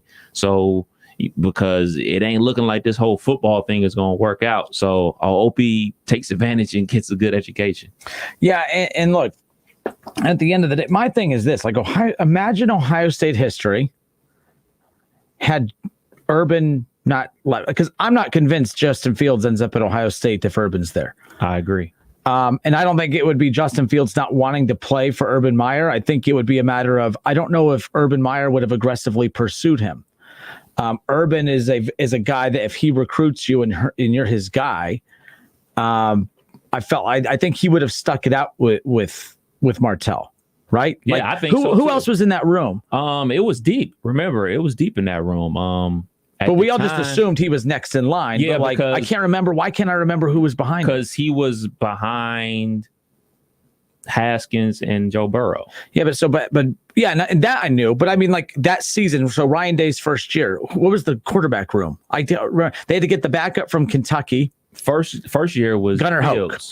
No, I know that. So that's what I'm saying. So Justin Fields, yeah. Like if Fields never came, who was going to be like the spring? Yeah, so if it was going to be him. It was going to be him. That's what I'm saying. So like that would have been him. They had to bring in Gunnar Hoke to be the backup. Right. And then there was another guy. I can't remember his name, but they had Gunnar Hoke. So yeah, Burrow, light on scholarships. Yeah. Yeah. So he was there. He was in that packed quarterback room. Yes. But no one was assuming he was going to jump those guys. I met that year when Urban Meyer retired or whatever, resigned and left. Ryan Day's first year, Ryan Day brought in Justin Fields. Like Ryan Day, like honestly, where the direction that Ohio State's going in is because of Ryan Day and Justin Fields coming together. And the reason I say this is because let's say that Tate Martell was the starting quarterback for Ohio State. They still would have won a lot of games. I don't think they would have looked as sexy doing it. And I don't think, like, you know what I mean? Because the part of the college football playoff committee, the eye test matters, whether we like it or not. That's part of the human element of it. I don't know I don't know Ryan Day's direction if Martell's the starting quarterback that year. Again, they wouldn't have been garbage. They wouldn't have been bad, but that's the thing. You would have been a Penn State. You would have been just right. You would have been very, very good, but you still would have been behind a tad when it comes to that position. So I just think that one of the biggest moments in the history of Ohio State football was Justin Fields committing to Ohio State out of Georgia. I do believe that really did allow Ryan Day to take the program to the next level, because we all know it's hard to go sell receivers on the recruiting trail in offensive play, even though Justin Fields wasn't going to be around that much longer anyways. But the point is even for transfers, the transfer portal plays such a huge role now. I don't know. I think the perception of Ryan Day would have changed too. They could have had the same record with Tate Martell, but it would have felt different and looked different. And it wouldn't have felt like you were up there with the Mac Joneses and the Tuas of Alabama, the Trevor Lawrences of Clemson. If you're bringing Tate Martell to a Trevor Lawrence fight, or a Tate Martell to a Tua or a Mac Jones fight, that's kind of a problem. I think that's where you and I differ. I think that if you want to bring Tate Martell to a Tua fight, I think it's easier to say that now that he left. His growth would have continued. Yeah, that's on a better curve. That's where I'm at with it. I think that I can meet you there. If you plug him into the Ohio State way, and I 100% believe that Coach Day is smart enough to say, like, okay, he doesn't do these things well. Let me put him in a position to do the things that he does well and excel. And I honestly think Ohio State would have been the exact same position as they were the year Justin Fields got them to the college football playoff. Now, to your point, would they have looked the same? I don't think they would have looked the same. I think they would have been more of a run team. I think he would have been. That's not as aesthetically pleasing, for the committee, though. Yeah, right. I think they would have been exactly where they wanted to be. I don't necessarily believe that Justin Fields, his first year at Ohio State, maybe the Penn State game was the only game that I say, like, all right, only Justin Fields would have made that play. Like, I just think the sum was greater than the single parts. I just think that you got to think about that Ohio State team. Obviously, J.K. Dobbins. Obviously, you got Chase. Like, outside of like the big stars on that team, there was a lot of good guys on that team that are currently in the NFL now and starters in the NFL. Didn't even mention the guys on the offensive line and everything like that. I just think that if he was playing quarterback, they'd have been exactly where they were with Justin Fields at the position. But I do agree. This is probably what's best for him too. Yeah, because Tate Martell not being able to crack it as a quarterback or be able to beat out guys, his progression within the Ohio State program would have been 10 miles ahead of his progression schedule remaining at Ohio State versus leaving, then going to Miami, not really having a plan for him there. And then he changes positions, and then he's not mentally invested into it because he's always viewed himself as a quarterback. And he would have been a quarterback at Washington. He committed to Washington. He actually committed to Texas A&M as well. Yeah. And I know, and we talk about the freedom of players to be able to go where they want. There's a lot of coaches I talk to that they do pay attention to. Do you bounce around from team to team or not? Like, I know that we talk about that. That's part of, the players should have the right to do so.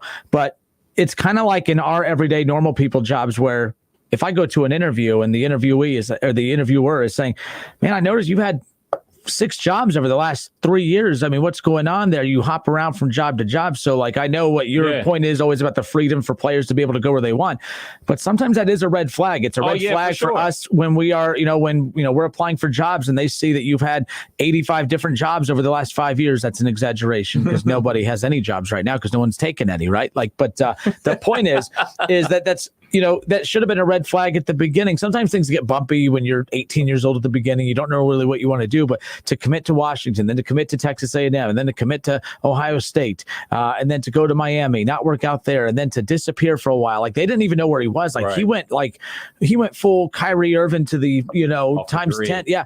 They couldn't even find him. His mom couldn't find him. His girlfriend couldn't find him. Scary, and I'm not making light of that. That was a very weird thing. Like, with everything going on right now, talking about, mental health and everything, he would have been one that I would have circled and said, there's something bigger than football going on there. You might want to pay attention. So then we don't hear about him forever. Now he's at UNLV. So that means Washington. That means Texas A&M, Ohio State, Miami. And now that's 5 teams. And by the way, he still has 2 years of eligibility left. So he could play this year and in 2022. Yeah. He committed to Ohio State in Washington in 2017. He's on the Kinner plan in college. So there's that. It's crazy, man. And like we talked about before with, you know, the world of recruiting and the world of, you know, big time athletics and everything like that. It's vital that obviously the parents be involved in that situation and them not get caught up in the whirlwind. You know, it's important for people to have, you know, people in their corners and everything like that. You know, I remember when Braxton Miller committed to Ohio State going into his senior year, showed the tattoo on the news and everything like that. And then you got to think that year, that's when things hit the fan at Ohio State with, you know, Tatgate and everything like that. But, you know, he had a strong circle around him and he kept his commitment to Ohio State and everything like that. And, you know, I just think that this world of sports and especially high school athletics and college athletics, it's just so much about being seen and wanting to grow up so fast. And that's to your point about, you know, guys hitting the transfer portal and being adults. Sometimes you're not ready for this. Sometimes you think you are. You think you're ready for big time college football and to be the man and everything like that. Sometimes these red shirt years are needed for maturity reasons. Sometimes, you know, you need that strong influence from your parents. Like, I know I keep going back to the whole Justin Fields thing about how he came home and was about to jump in the shower and have some dinner. And his pops was like, hey, man, you didn't cut the grass. Brought him back down to reality. You know, brought him back. Yeah, you may be. I think sometimes I need someone to urge me to cut the grass from time to time. You may be the man. You may be the man. Justin Fields, your name may be plastered all over town and every recruiting board and everything like that. But you still got to wash the dishes and cut the grass. Like, I just think like that levity that parents and, you know, role models bring to young adults is definitely needed because, you know, I understand it was a TV show and everything like that. But the things that I saw on that show from Fields versus what I saw from Martell were just like night and day. And I feel for the kid, but you know, these are the things you want to be an adult. These are the adult things you have to deal with. You know what I'm saying? You got to take the good with the bad. And unfortunately for him, he's in a situation where he's getting another chance. That's a great thing. But like I said before, I hope that he took advantage of the education at Ohio State, Miami, and he continues to take the advantage of getting the education at UNLV, because this whole football thing, I don't think is going to work out for you long term. So good luck to him. Yeah, but you know, if UNLV wins a national championship, I cannot wait, which won't happen. But I cannot wait. If UNLV wins a national championship, I can't wait for Buckeye fans to be trying to hold on to that cape the way they did for Joe Burrow. I mean, what if they pull a UCF and run the table? Once a Buckeye, always a Buckeye, unless, you know, you don't go on to your next school and succeed. That's honestly the Buckeye mindset. You could transfer from here, and if you don't have success, we will never think of you again. But if you do go have success, my goodness, we will use the once a Buckeye, always a Buckeye line to try to get as much attention as we can off of your success. That is the Buckeye way at times. It drives me nuts. It's the Ohio State University. Once they leave, they're gone. He's a Tiger, all right? Always will be a Tiger. He'll never be a Buckeye, a poisonous nut. No, I mean, he's a Tiger. So there's that. All right, when we come back, and by the way, it's the Justin Kinner Show with Kev Nash, presented by Orion Sports Medicine. And so, yeah, there's that. And you know what's where did Shaw go? Shaw, you know, when I went off on Chris a little bit ago, he said, man, I thought it was me. I really can't say. Look, Shaw and I, we go back and forth over sports issues.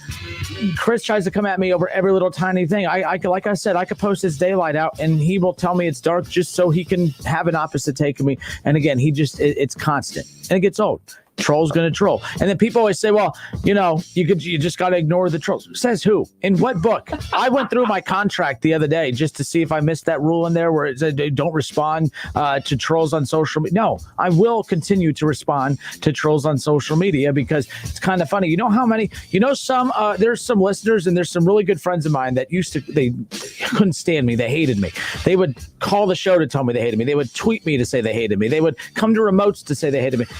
I went off on him. I was rude back, and now We're real close. When I talked to Schlemmer said, yeah, a lot of his closest listeners that he has, friendships with stemmed from them being rude to him first. And then all of a sudden it's like they were close because Schlemmer went back at him.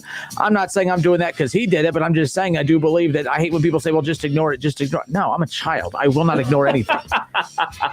I live by this motto. He started it. So there you go.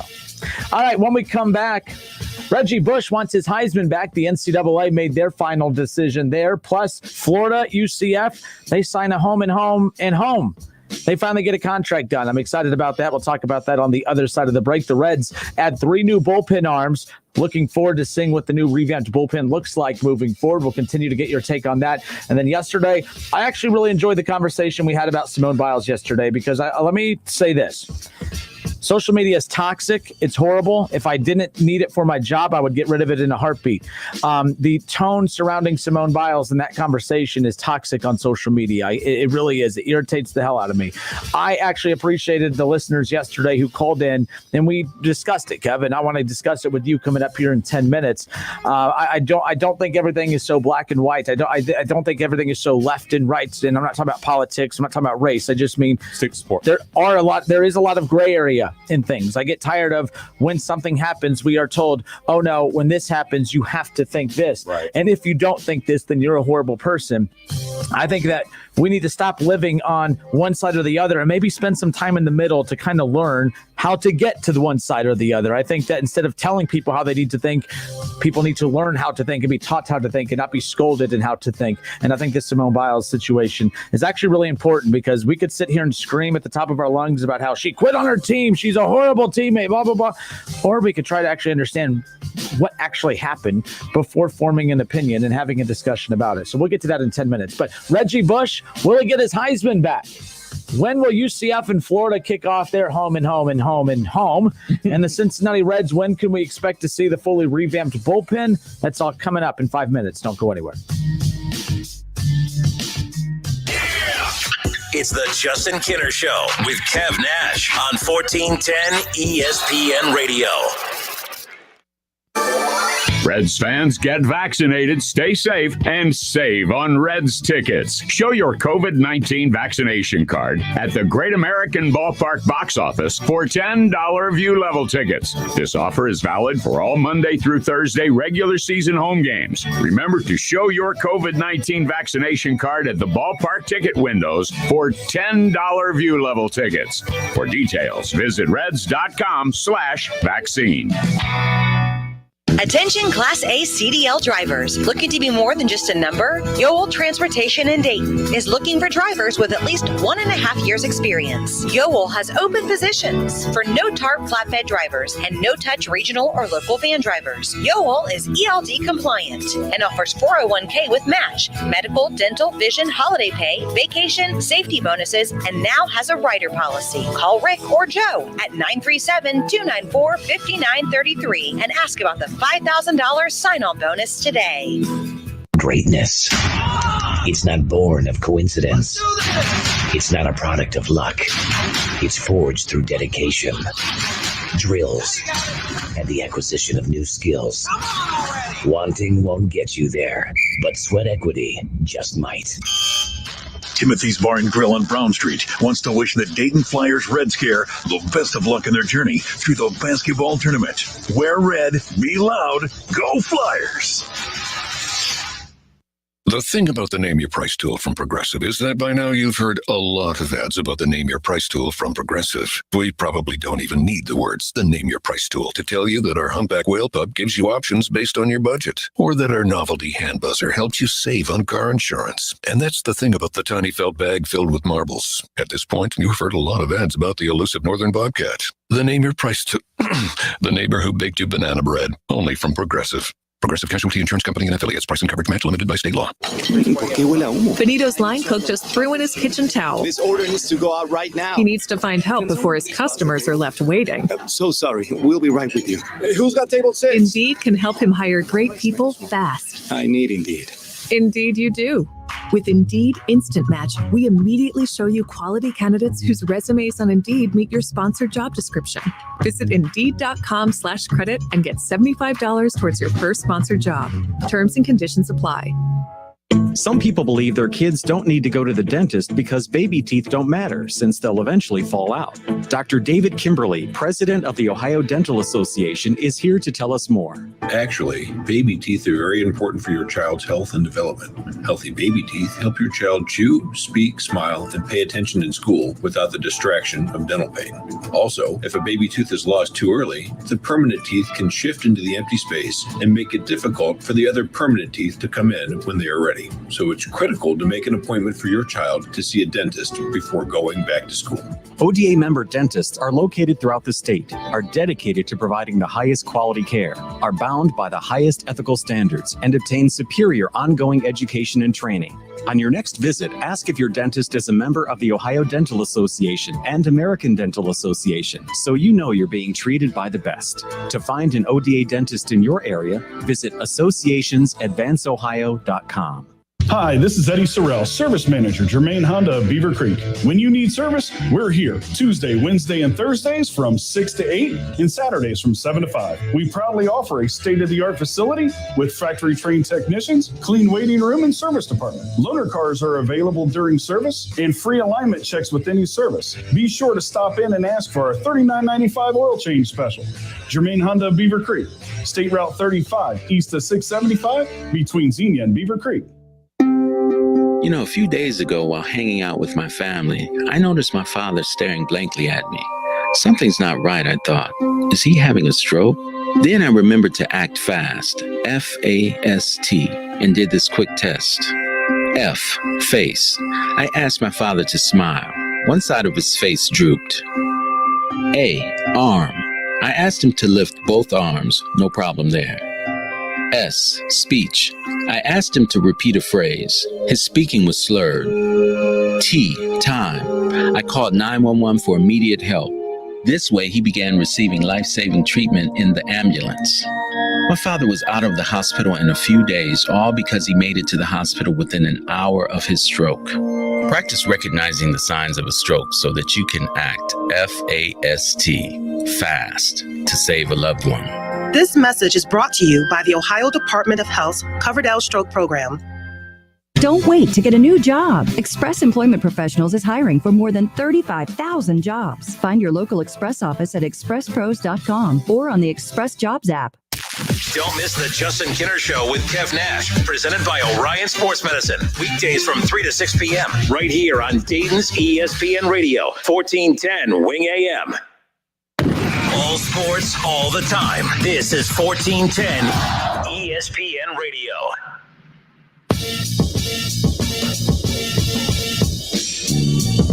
All right, we are back. Justin Kinner, Kev Nash, back with you here on a Wednesday. The Justin Kinner Show presented by Orion Sports Medicine. Reggie Bush will not be getting his 2005 Heisman Trophy returned to him after decision by NCAA. Man, it's a tough day for professional athletes. This is a big day for Kinner, who is always sitting there saying, oh, the athletes run everything. They run everything. Aaron Rodgers didn't get his way. He got half of his way. He didn't get his cake and to eat it too. He at least got his cake, and he got his cake. But Reggie Bush will not get his 2005 Heisman Trophy returned to him after the NCAA made its ruling.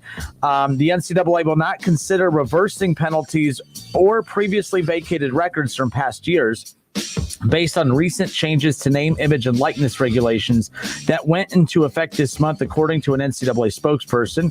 They go on to say that although college athletes can now receive benefits from their names, image, and likeness through activities like endorsements, appearances, NCAA rules still do not permit pay-for-play type arrangements. The NCAA infractions process exists to promote fairness in college sports. Okay, stop talking. Sometimes when the NCAA talks, I cringe because I don't know. Say it. I don't know. Say it. They're like that preacher that is out doing stuff. Say that. The NCAA is like that preacher that's standing up on Sundays telling you how to be godly, and then they're doing ungodly things all week, and everybody knows about it, and then they go stand up at the pulpit on Sunday and continue to preach to you about being godly. That's the NCAA. That's the NCAA. How many Hail Marys do I need for that one? I don't know, man. This is crazy. I don't think, we talked about this, man. I didn't think we're going to give him his trophy back. Like we talked about before. they got to have something. The NCAA has got to have some type of power, and this is their power to say, all right, you can make your money, but no, we got to put our foot down about something. So let this be known to Terrell Pryor, DeVere Posey, Solomon Thomas, Boom Heron, and the rest of the guys at TAT 5. You're not getting Jim Trustle's stats reinstated. Your stats aren't going to be reinstated. AJ Green, your stats from that bowl game, not going to be coming back. It's a wrap. So this is the precedent. And I could be a jerk and say NCAA should have came out and said this when they said, all right, NIL is okay, but I won't, because they have this now. And this is, you're not going to get your stuff back.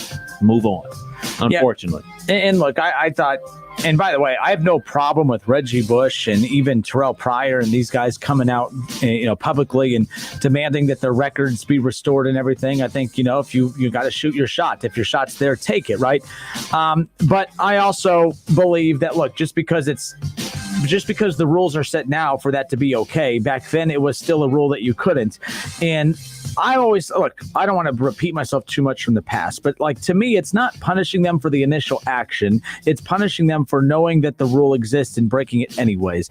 That's kind of where I was with the Chase Young situation. Everyone was so caught up in Kinner. You're getting so fired up about a simple loan that a player I'm like, I'm not. That's the thing. It's simple. So if it's a simple rule that everybody knows, why are you going to risk your teammates around you's future as far as success stats and opportunities to play in bowl games, playoffs, and so forth? If it's little tiny things that, yes, are stupid, then don't risk your team's future over something stupid. So I get it. I do. I think that the rules are dumb, but the bottom line is at the time that he broke them, they were rules, or at the time that he did this, the rules were against it. So just because the rules accept it now doesn't mean that you didn't break a rule back then. You still broke the rule that was set in place back then. And I'm glad the NCAA did this. I think they had to come down hard on this, basically, because if they would have bent to this, Kev, you know how many doors would have been open? Because, by the way, it's not just Reggie Bush and Terrell Pryor and Solomon and those guys. There's probably hundreds and hundreds of sports that we don't even pay attention to at the college level, whether it be baseball, whether it be volleyball. There are so many different sports out there that can literally have to, basically appeal the ruling of their, stats and their everything being vacated. That would open up a whole can of worms, a whole department that the NCAA would have to open up just to be able to go appeal all these. I think this was smart on their part, just put an end to it. But I do believe it was dumb of them to not anticipate this coming anyway. Did they not anticipate that this was going to happen? I believe, and I think you might have touched on this, the second that they made Fab Five, thank you, Shaw. Yeah. Another one. Actually, did we hear anything from them? I think the Fab Five one is different because I think that is a Michigan thing. I think their banners aren't up because the University of Michigan took them down. That's a dumb school. Yeah. So they punished them themselves? Yeah. They're like, I ran that stop sign. Let me get out and arrest myself. Like, what is wrong with you guys? Correct me if I'm wrong, but I think that's how it is. Shaw, you're a Michigan guy. Answer that for us. I think maybe their wins may be vacated, but they can still hang their Final Four banners and things of that nature. I'm not 100% sure, but I think that is a Michigan athletics thing. Yeah, and by the way, keep in mind, make it even crazier that you have a Fab Five member as your head coach. Yeah. And trust me. One of the biggest media personalities is on ESPN every day, and Jalen Rose. And then there's Chris Webber. That's on TNT 3 nights a week. It's because it goes on to say that, look, sanctions from the investigation, which came back in 2010, mandated that Bush disassociate from USC and includes a 2-year postseason ban. So that's the other thing.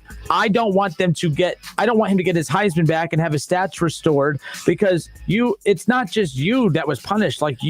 Because of your selfish decisions, you punished future USC Trojan players. You made the program suffer for 2 years because of you, Reggie Bush. The program didn't get to participate in the postseason the next couple of years, and it wasn't just Reggie Bush. I mean, there was Pete Carroll and a bunch of people that played a role in a lot of rules being bent. But the point is you can't just go back and turn everything over because you can't make it right with everybody. And there was a lot of people that suffered because of Reggie Bush and Pete Carroll and a lot of those guys' decisions. So I'm fine with them staying pat here. Same thing with Ohio State. That year that they lost to Michigan with Fickle there and all the losing that happened in the postseason ban. How about Urban Meyer's first year undefeated?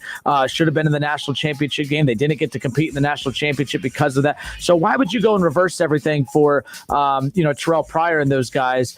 And Still, Urban Meyer never got to coach in a national title game early on as a Buckeye head coach because when they went undefeated, a lot of those players who went undefeated, that's the thing, Kev. When that team went undefeated with Urban Meyer, they got punished for Terrell Pryor. So now you want to tell Terrell Pryor, who I know it was stupid, Tatgate, all over tattoos, but now Terrell Pryor, who still has his tattoos, by the way, has his tattoos. Now he's going to get his stats back. And then you're going to get your wins back. And what does that do for the undefeated Buckeyes that season that should have played in the national title game that Terrell Pryor ripped that opportunity from them? So that's why I get so caught up in we act like, oh, these athletes are punished for their decisions. No, there's a whole pool of casualties around them when it comes to their selfish decisions that they make. Luckily, the Chase Young, as dumb as that situation was, luckily they played Rutgers in Iowa. Luckily, it was just as simple as, they still beat them with or without them. So, whatever. But that's the other thing I have an issue with is don't make it right just for the one person because there's so many other people that their selfish decision-making impacted. But whatever.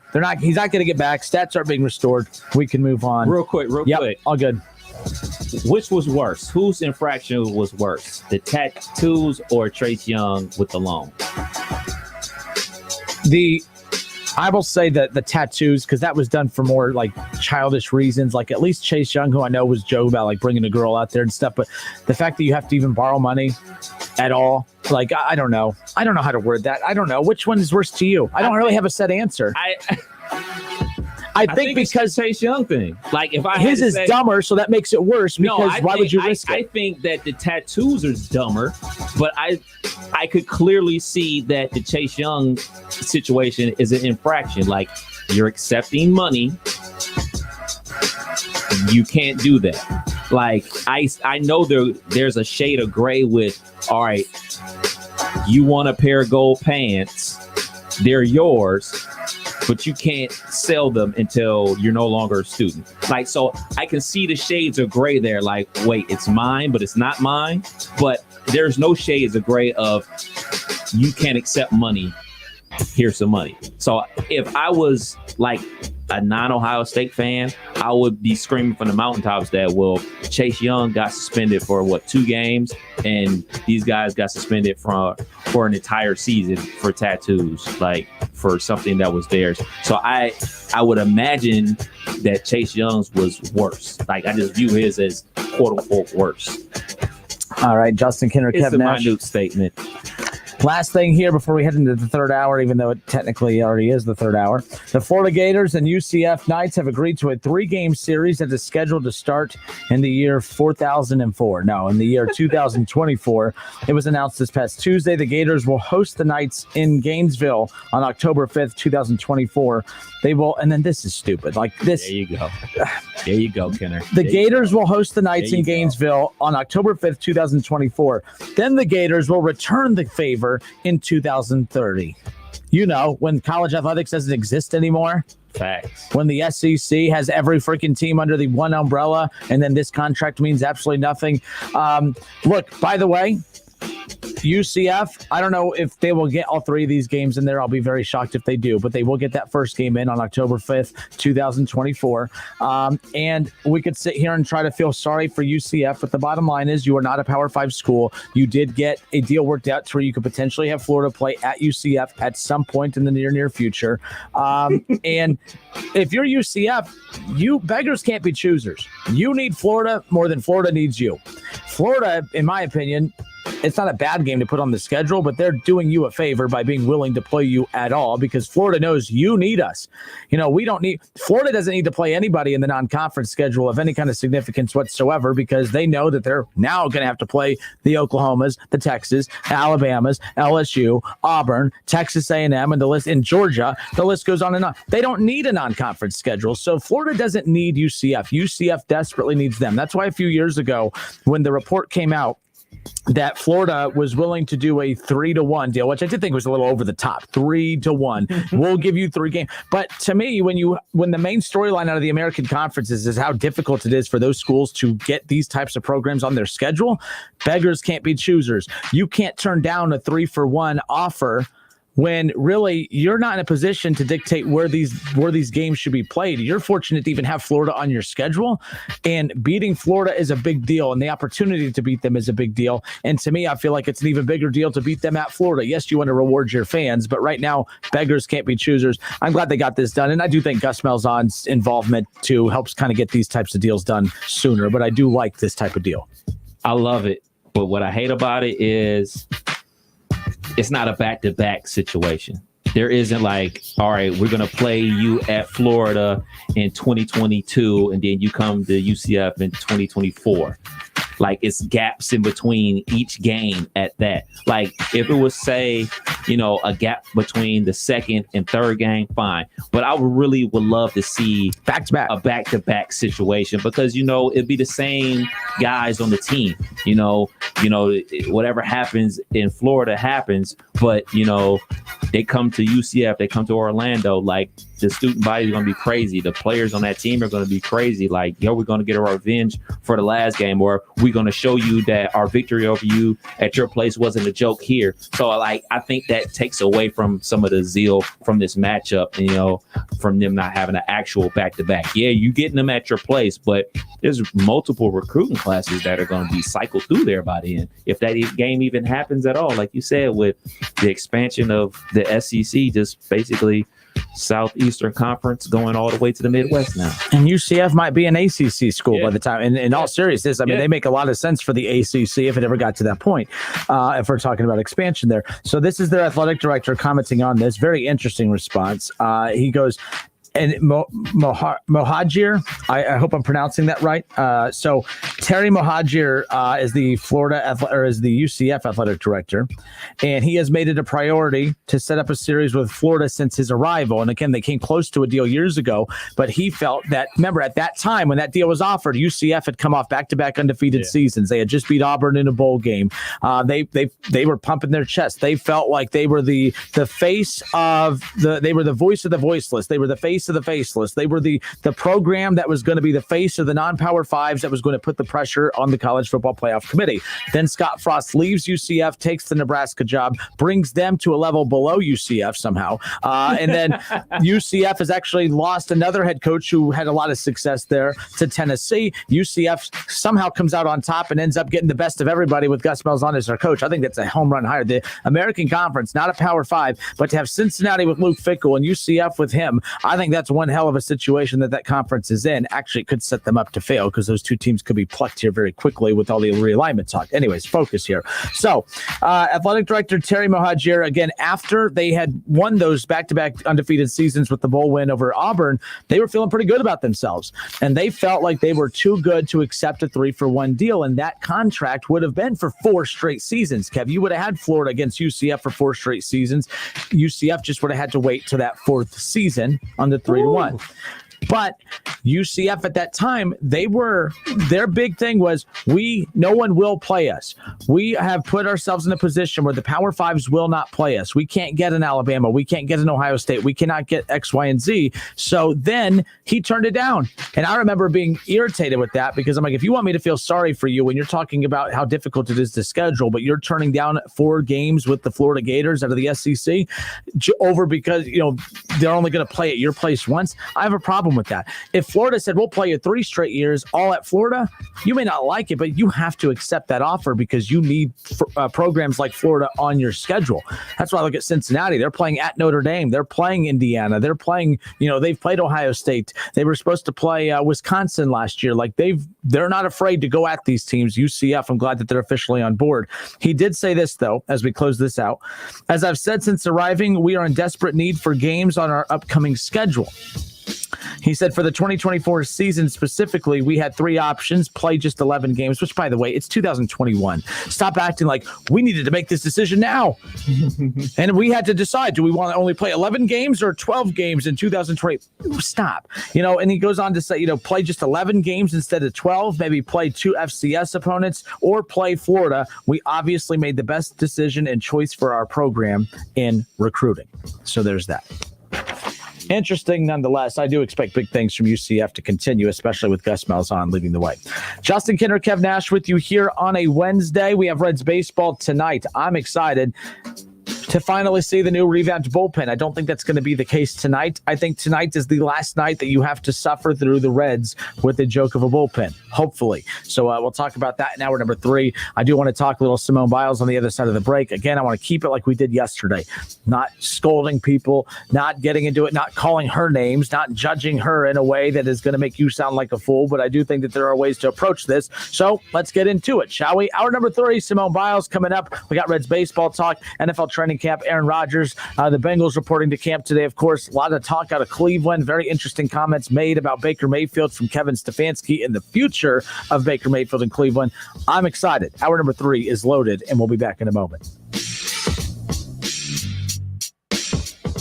It's the Justin Kinner Show with Kev Nash, presented by Orion Sports Medicine. WING 1410 Dayton, Dayton's ESPN Radio. The real estate market is always tough, but this market, it's unlike anything we've ever seen. When the average home stays on the market just 24 days and houses routinely go for more than the listing price, who you work with matters. Realtors have the expertise, local knowledge, and personal touch to give you a competitive advantage throughout the entire home buying process. And that's something an ordinary agent could never do. So make sure your agent is a realtor. Realtors are members of the National Association of Realtors. That's who we are. Gonna miss you around here, Iris. Olivia's best optometry technician is going back to school. Did we get that new frame? Her eye is already twitching about finding a replacement. Ugh, this can't keep happening. We're gonna have to cancel appointments. Indeed can help her hire great people fast. I need Indeed. Indeed you do. Screen for quality candidates with the skills your role needs with Indeed assessments. Visit Indeed.com/credit and get $75 towards your first sponsored job. Terms and conditions apply. Cordell Transportation is now hiring Class A CDL drivers. $5,000 sign-on bonus. That's right, $5,000 sign-on bonus. Home daily dedicated lanes, no-touch freight. Apply today at CordellTransportation.com. Cordell Transportation, driven to succeed. Attorney Joe Cordell. For many men, divorce brings a bewildering sense of loss. You feel adrift, isolated, like you're the only person in the world. But the good news is, you're not alone. Cordell & Cordell is here to help. For more than 30 years, Cordell & Cordell has been there to guide men through all aspects of divorce, and we'll be there for you. Schedule an appointment with one of Cordell & Cordell's Dayton area attorneys. 2689 Commons Boulevard, Suite 100, Beaver Creek, Ohio, 45431. Staples Connect has everything for back to school at amazing prices. Right now, Crayola 12-count colored pencil bonus packs, 10+2 Crayola marker bonus packs, and Staples pencil boxes are just 97 cents each. So your student won't just be ready for school. There'll be tons of drawings to hang on the fridge ready. We're gonna need a bigger refrigerator. Visit your local Staples store or staples.com/back to school today and get more than ready for school with amazing prices for everything on your list. Ends 9/18, limit 30, prices may vary online. Hi, Tom Bodette for Motel 6, leaving the light on for Meemaw and Peepaw and all the other maws and paws visiting the close to 4 million grandbabies born last year who've only seen you on a laptop. For all the bubbies, nanas, and papas ready to finally get your arms around those little loves, Motel 6 offers clean, comfortable rooms at a great low rate. We'll even call you Giga if you want. I'm Tom Bobo Bodette for Motel 6, and we'll leave the light on for you. Everything you want to hear is on Audible. Stream the bestsellers and the newest hot releases, and stream originals and podcasts too. Sign up for a free trial at audible.com. The Justin Kinner Show with Kev Nash, presented by Orion Sports Medicine. Weekdays at 3 p.m. right here on Dayton's ESPN radio station, 1410 Wing AM. College football playoffs, Browns, Bengals, Buckeyes, and more. Catch the Keith Fire Show Mondays at noon on 1410 ESPN Radio. We're live. We're local. What are you gonna miss? He struck him up. We're Dayton's ESPN radio station. Now, let's send it to the WING studios for Dayton's only local sports talk show. It's the Justin Kinner Show with Kev Nash, presented by Orion Sports Medicine. All right, we welcome you back, Justin Kinner, Kev Nash. with you here on 1410 ESPN Radio. 7 games back of the NL Central. The Cincinnati Reds are not waiting until the trade deadline on Friday at 4 o'clock to pull the trigger on some deals. They have 3 new arms in the bullpen, and right now that has to make you feel good as a Cincinnati Reds fans, especially as they're sitting 3 games above 500, 7 games out of first in the NL Central. Now, they may sound like a lot of games, but when you look at the schedule that the Reds have moving forward and you look at the Brewers have one of the most difficult schedules remaining in baseball, and the Reds have the easiest. The Marlins weren't very good to begin with. They just unloaded everything. I think the Reds have 4 or 5 games with them remaining. They have a ton of games with the Pirates. They have quite a few series with the Cubs left. My goodness. The Reds have a lot of winnable series moving forward. So while the Brewers struggle with their schedule moving forward, and the Reds just take advantage of their easy opportunity or easy schedule, which I hope that they do. Again, nothing's guaranteed. I remember a few years ago, Kev, Baker Mayfield's second year in the NFL, I kept preaching, I'm not worried. The Browns have the easiest strength of schedule, the final 8 games of the season, and that didn't have any impact on anything, as sometimes the same flaws that exist throughout the initial first half also still exist in the back half. And just because you have an easy schedule, it doesn't mean that those flaws go away. So my only problem with Reds fans, Kev, is Reds fans don't expect to be the best. It's amazing. Nick Kirby and some guys I follow on Twitter who are, they're the biggest Reds homers out there. And I don't mean that with a bad negative connotation necessarily, but they always like to see the glass half full. But what I don't respect about some Reds fans is when they say things like, man, do I think, because I saw someone ask Nick Kirby on Twitter, do you believe that if the Reds would have had this bullpen from the very beginning, that they would be ahead in the division and run away with it? He said, no, maybe they would have won 4 to 5 more games. But the good news is that the Brewers schedule is tough moving forward and that the Reds is easy. Right. So that's your idea of happiness amongst Reds community. Right. That's strange to me. That's why I can't, to me, it's when I hold my teams to a high standard, people think I'm just being negative, with Ohio State. I look at Ohio State as championship or bust no matter what. And if they don't win a championship, to me, it's a failed season. I've actually adjusted that because it's college football playoff, maybe national title game or bust for Ohio State. But they've propelled them to that expectation. Right. The Reds haven't done that yet. But if your main goal is, man, I just hope that the front office does enough to, between, the Reds, front office add an arm or 2. And then I don't think we're good enough, but hey, at least our schedules, that's the bar that you're setting for what you view as your team. I find that's weak. That's a loser mentality. It's almost like the teams that back into the NFL playoffs. Like the NFC East. Yeah. You bring it up, but yeah, it's like those teams, real quick. Go ahead. Sessa and Wilson they're at Wrigley. They're tonight. Jake, thank you for sending that. I didn't realize that. So continue your point. My bad. I got excited. No, you good. It's just like those teams that back into the playoffs. You don't want to ever rely on somebody else to lose. You don't want to be that team at the NFL, the last game of the season. All right, we got to win, and then the Vikings got to beat the Browns, and then the Chargers got to beat the Chiefs, and then we're in. You don't want to be in that position. I don't like playing dominoes. Yeah, you don't want to be in that position. You don't want to be, as a baseball fan, like you talking about with the Reds, all right, we got an easy strength of schedule, but we got to hope they lose. Well, you don't ever want to be in that position. You want to be in a position of power saying, if we handle our business, we'll be perfectly fine. And that's how the team should look at it, and that's how the fans should look at it as well. You shouldn't be hoping all right, man, if they drop 10 in a row, then we're right back in this thing. That's wishful thinking, man. That's hoping for hope. You just can't fan like that. Hope, and I've always said this before, and this is why I've been critical of the Bengals, because the loser mentality that comes out of Cincinnati, and it's for all their teams, it seems, from the fan base. When I actually heard a sports radio host in Cincinnati say, well, the line doesn't need to be great, it just needs to be average. So that's what you aim for. You get a franchise quarterback, and a radio host says, well, they don't need to be great. They just need to be average. They can draft. They need to get other. They need to address other pieces in the draft. And I'm like, that doesn't make any sense. You have your franchise quarterback, and they got to the playoffs with Andy Dalton, but he wasn't a franchise quarterback. This is a franchise quarterback. and you as a fan are actually convincing yourself that, well, we don't need to be great. We just need average.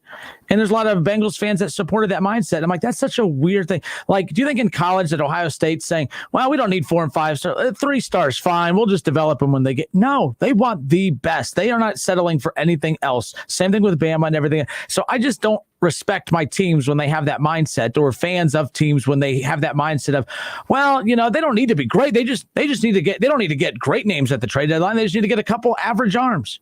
And that's kind of where we're at. I took that statement as them saying, like, look, they don't need to be world beaters for them to make the playoffs. Like, we just kind of need to at least be average. Like, that's how I took it. But you're right. Like, you don't want any of your teams to be like, all right, we're shooting for average. This is what we want to be.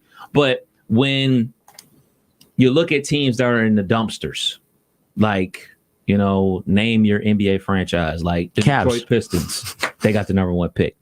They're just looking for something to hook on to. They're going to probably draft Cade Cunningham tonight or tomorrow night and everything like that. So they're not expecting to go from, all right, we're drafting Cade Cunningham and Jeremy Grant are going to take us to the Eastern Conference Finals. They're looking to say, all right, we're going to draft this kid. We already got a good player in Jeremy Grant. We're hopeful with another piece that we can be a 5 seed. Like, it's like baby steps. So that's where I take when people say those type of comments, because I can't believe that people are that foolish to actually believe, like, all right, all we need is an average offensive line and we can win a Super Bowl. I always take it as like, all right, they're saying like all we need to do is get an average offensive line and we'll be better than we were last year. Like that's at least where I view it. I could be totally wrong. I could be taking people way too for granted, saying like, well, they can't possibly be saying and meaning those stupid things. I take it as like, all right, they're just saying like, all right, to get on track. No, and Doug Toby on Facebook says that was the Cleveland Browns 6 years ago, just win 5 games. Doug's getting defensive because I brought up the Bengals. And by the way, just so we're clear, Doug, and I made fun of the Browns then too. That's what people forget is like, people act like I'm just overhyping the Browns to stick it to the Bengals who are bad. Like I'm being confident about the Browns because the Browns are good. The Browns are good. The Bengals are bad. And when the Browns were bad, I talked about how bad they were all the time. I was livid during the 0-16 season. So no, like, and I used to rip the Browns for the same thing. Now, to your point, I know, like, I kind of understand the point of, okay, well, we don't need the best offensive. We just need an average offensive line to protect Joe Burrow, which is BS. And here's why. I know what you're saying. Like, okay, you don't have to have the best offensive line and blah, blah, blah, blah, blah. But when you have the opportunity to get it, so if you have the budget to get a brand new car, a reliable car, and you choose to get an old beat up clunker, well, we don't need a brand new. I mean, we have a budget to get a brand new car to get us to work and home safely, to get the kids to school and back, to take on vacations, to drive to Florida and back or what have you. If you have an opportunity to get that and you could afford it, and yet you choose to buy a clunker to take your kids to school and every day and to get to work and to take to vacation, and then your car breaks down on the way to vacation and your car breaks down on the way to take your kids to work, you're probably going to be sitting on the side of the road saying, man, I wish I would have got that brand new car because that was in the budget. And that's going to be the Bengals this year. Joe Burrow's going to get hurt again, be out for the season, and then every fool that actually uttered the words, well, we don't need the best offensive line, we just need an average. Well, how's that working out for you? You have enough money to get a brand new car, all the bells and whistles, safe, everything, and you buy a clunker because you say, well, I mean, sure, we don't need the bells and whistles. We just need something with tires to get us to and front, and then it breaks down, and you're like, oh, crap, we should have got that. That's the Bengals, and I hope that's not the Reds' approach here. I hope that they are not choosing to get guys when they have a chance to go get the guys. Right. And the difference is that the Reds aren't really swimming in money to where the Bengals had one of the, and that's the other thing too. The reason I was also frustrated, I could understand like your team, the Steelers, they were strapped for cash. Right. Okay. So they weren't going out and getting the best options out there, but I feel like for what restrictions the Steelers had, I actually give your team a B+ in the offseason because I thought that they made the most of what they had with limited resources. The fact that the Steelers gradually improved their team with little to no resources, and the Bengals, I don't believe, improved themselves out of last place with all of theirs. That's why I'm critical of the Cincinnati Bengals is you had the resources and the cap space and the flexibility to be able to take your team to that next level. And instead you upgraded a little here, you upgraded a little there, and you did something here instead of going all in to get the nicest version of something that you can to build around. That's why I was critical there. I got off topic, but that's where I'm at with the Reds. Sure, at the very least, we just need an average bullpen to win. Well, the reason the Reds have to settle for an average bullpen, Kev, is because, for one, they don't have the resources to get the best bullpen in baseball. You can't have the best bullpen in baseball moving forward. It's just not going to happen. But what is the best options that you have, and are you doing everything you can to reach those options? That's where I'm at. Don't be the Bengals and settle for an average offensive line because you think, well, we don't need all the bells and whistles. We just need something with tires that runs. And then when you're broken down on the side of the road, I don't want to hear it. That's why last year I came across as insensitive about Joe Burrow's injury. I wasn't happy he got hurt, but I was like, no, Bengals fans, you don't get to cry today. You don't get to feel sorry today. This is on you for supporting them and not getting an offensive line. And that's where I'm at now. If he gets hurt, when he gets hurt this year, don't do the whole, oh, Kinner, you're a disgusting human being. You look at you, you're happy he got hurt. No. I'm laughing watching you guys. I'm laughing at the fans who are actually silly enough to believe that they were right in the offseason. And that's what I was doing last year. Again, every time I plan something else, the Bengals take over the conversation. I can't help it. You made the car analogy. Random. Dream car. What's your dream car? I'm not a car guy. I just like something that runs with tires. So I'm really not like banged on them about. So you just want something with some wheels to get you to point A. I'm just using a car as an analogy. By the way, I'm messing with you. A minivan. I don't even have kids. I just want a minivan. Chime in on the comments. Tell us your dream car. My dream car right now, because it varies from time to time, but I really like the Tesla. I really would like a Tesla. I think Teslas are cool. Probably because I'm a big Back to the Future fan. I love the doors that go up and everything like that. I would love a Tesla truck. Nora wants a Tesla bad. Which basically that's her way of telling me I need you to get a better paying job. Yeah, you got $100,000 in just burning a hole in your pocket. Yep, I'm gonna go to Enterprise and see if they have any old Teslas there that we can rent for a weekend. How about that? Anyways, so yeah, it's the Justin Kinner Show with Kev Nash, presented by Orion Sports Medicine. So David Shaw says, he says Ferrari, by the way, but Shaw says 7 games back in the division, 6 games back in the wild card. What are the realistic chances of making the playoffs? I'm not being a troll. Serious question. I love that we're at the point where people have to they put disclaimers on their questions so that they know they don't tick me off, right? I think that they have I think that the Reds are still a very, very good team. I do not think that they are a World Series team, which is why I was very kind of timid on pushing the narrative that the Reds need to make drastic moves at the deadline, because I don't believe that there is a move that they can make to elevate them to World Series status. So unless you are selling the farm to put yourself in a position to win a World Series, is anything you do beneath that worth it? Is giving up key prospects to get Trevor Story for half of a season worth it, big picture? Trevor Story doesn't make this team a World Series team. So if the Reds give up the farm to get him, it's kind of silly, right? Because, look what happened last year with the COVID season. The Reds went all in to get Trevor Bauer, knowing he would be a rental, and it didn't work out. And it's like, man, was it worth it? And I don't think the Reds are going to find themselves in that position twice. So for me, I'm comfortable if the Reds don't make a humongous splash at this deadline, mainly because I don't want them to give up stuff for the future to try to win 2 playoff games and not even a series in 2021. So Scott Campbell says, I'd like them to bring up Jose Barrero to start at shortstop and strengthen the bench. Look, are we even confident that Barrero can hit the ball? And by the way, Jose Garcia, again, he changed his name at the beginning of the season, and we saw Jose Barrero with the Reds last year. He was in way over his head. Are you meaning to tell me, Scott, and other Reds fans, I keep seeing Reds fans chime in on that with the Jose Barrero thing, or Barrero, and I'm like, are we even sure that the dude is ready to play right now? Is he even ready to play right now? I don't think that he is. Sure, he's an option. An option and the answer are 2 different things. Is he the answer? Is he an option? Yes. Is he the answer? No. Nora tells me that all the time. So every time you say answer, I think of Allen Iverson. Allen Iverson, yes. When you said that first, just Iverson crossing over Tyrone Lue. So Shaw brings up a good point. Says Farmer hasn't been awful at shortstop. I am truly okay with Farmer at shortstop. Now, I sound like a hypocrite by saying I kind of agree with this because I just got done saying, man, well, he hasn't been awful.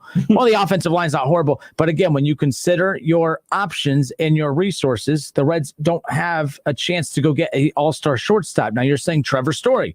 Well, are the Reds going to extend him? Are they going to make him a part of their long-term plans? Because if not, there's no need to go get Trevor Story, give up prospects, rent a player for a half a year just to be eliminated in the first round of the playoffs. Charles Tackett on Facebook says, in your mind, what moves need to be made to get to the World Series?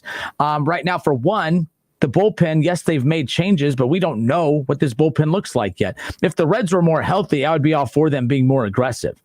Charles, by the way, where do you think they're on a scale of 1 to 10, 1 being a non-playoff team, 10 being a World Series team? Charles, give me on a scale of 1 to 10, where do you believe that they fall? Because I don't believe that they're anywhere close to being a World Series team. I mean, have you looked at the Padres? Have you looked at the Giants? Have you looked at these teams? The gap between them and the Reds is still very significant, if you ask me. So, but Charles answered that. Now, he said, put my GM hat on. I do believe they need to get healthy. He said 7. So you're confident. You think they're close. Wow. I don't think they're – I don't know. I'm torn on this team. Castellanos has to be healthy.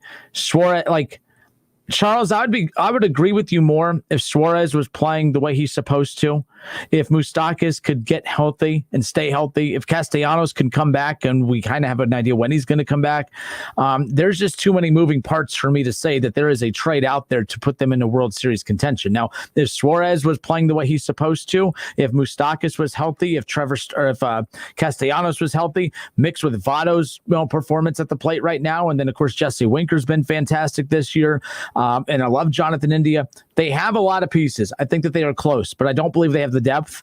And I hate the new baseball's doing what basketball's doing, kind of like positionless players, versatile guys. I'm not going to sign a straight 4 or a straight 3. I want you to be able to play the 2, 3, 4, and at times 5 if we play small. That's kind of what baseball is doing. Can you play second, first, short, and third base and some outfield? And then if we need you, can you catch from all time to time? utility guys. And so what you want is you want one guy that is capable at being average at multiple positions versus one guy that is great at one.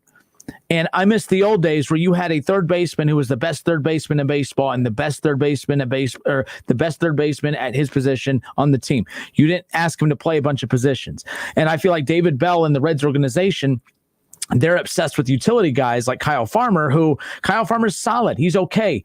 He's okay at shortstop. He's okay in middle infield. He's okay in the outfield. But is that more valuable to the Reds than an everyday great player at a single position?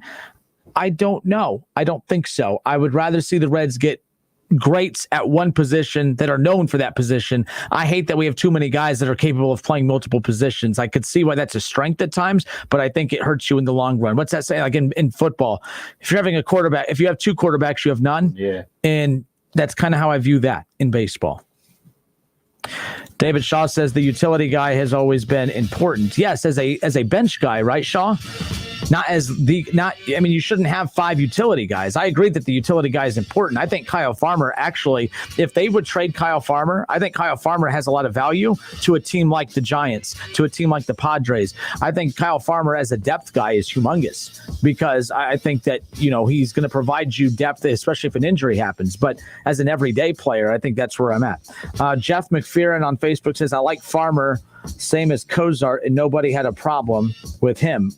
Cozart got hot the last 2 years he was with Cincinnati, Jeff, but don't you remember his nickname?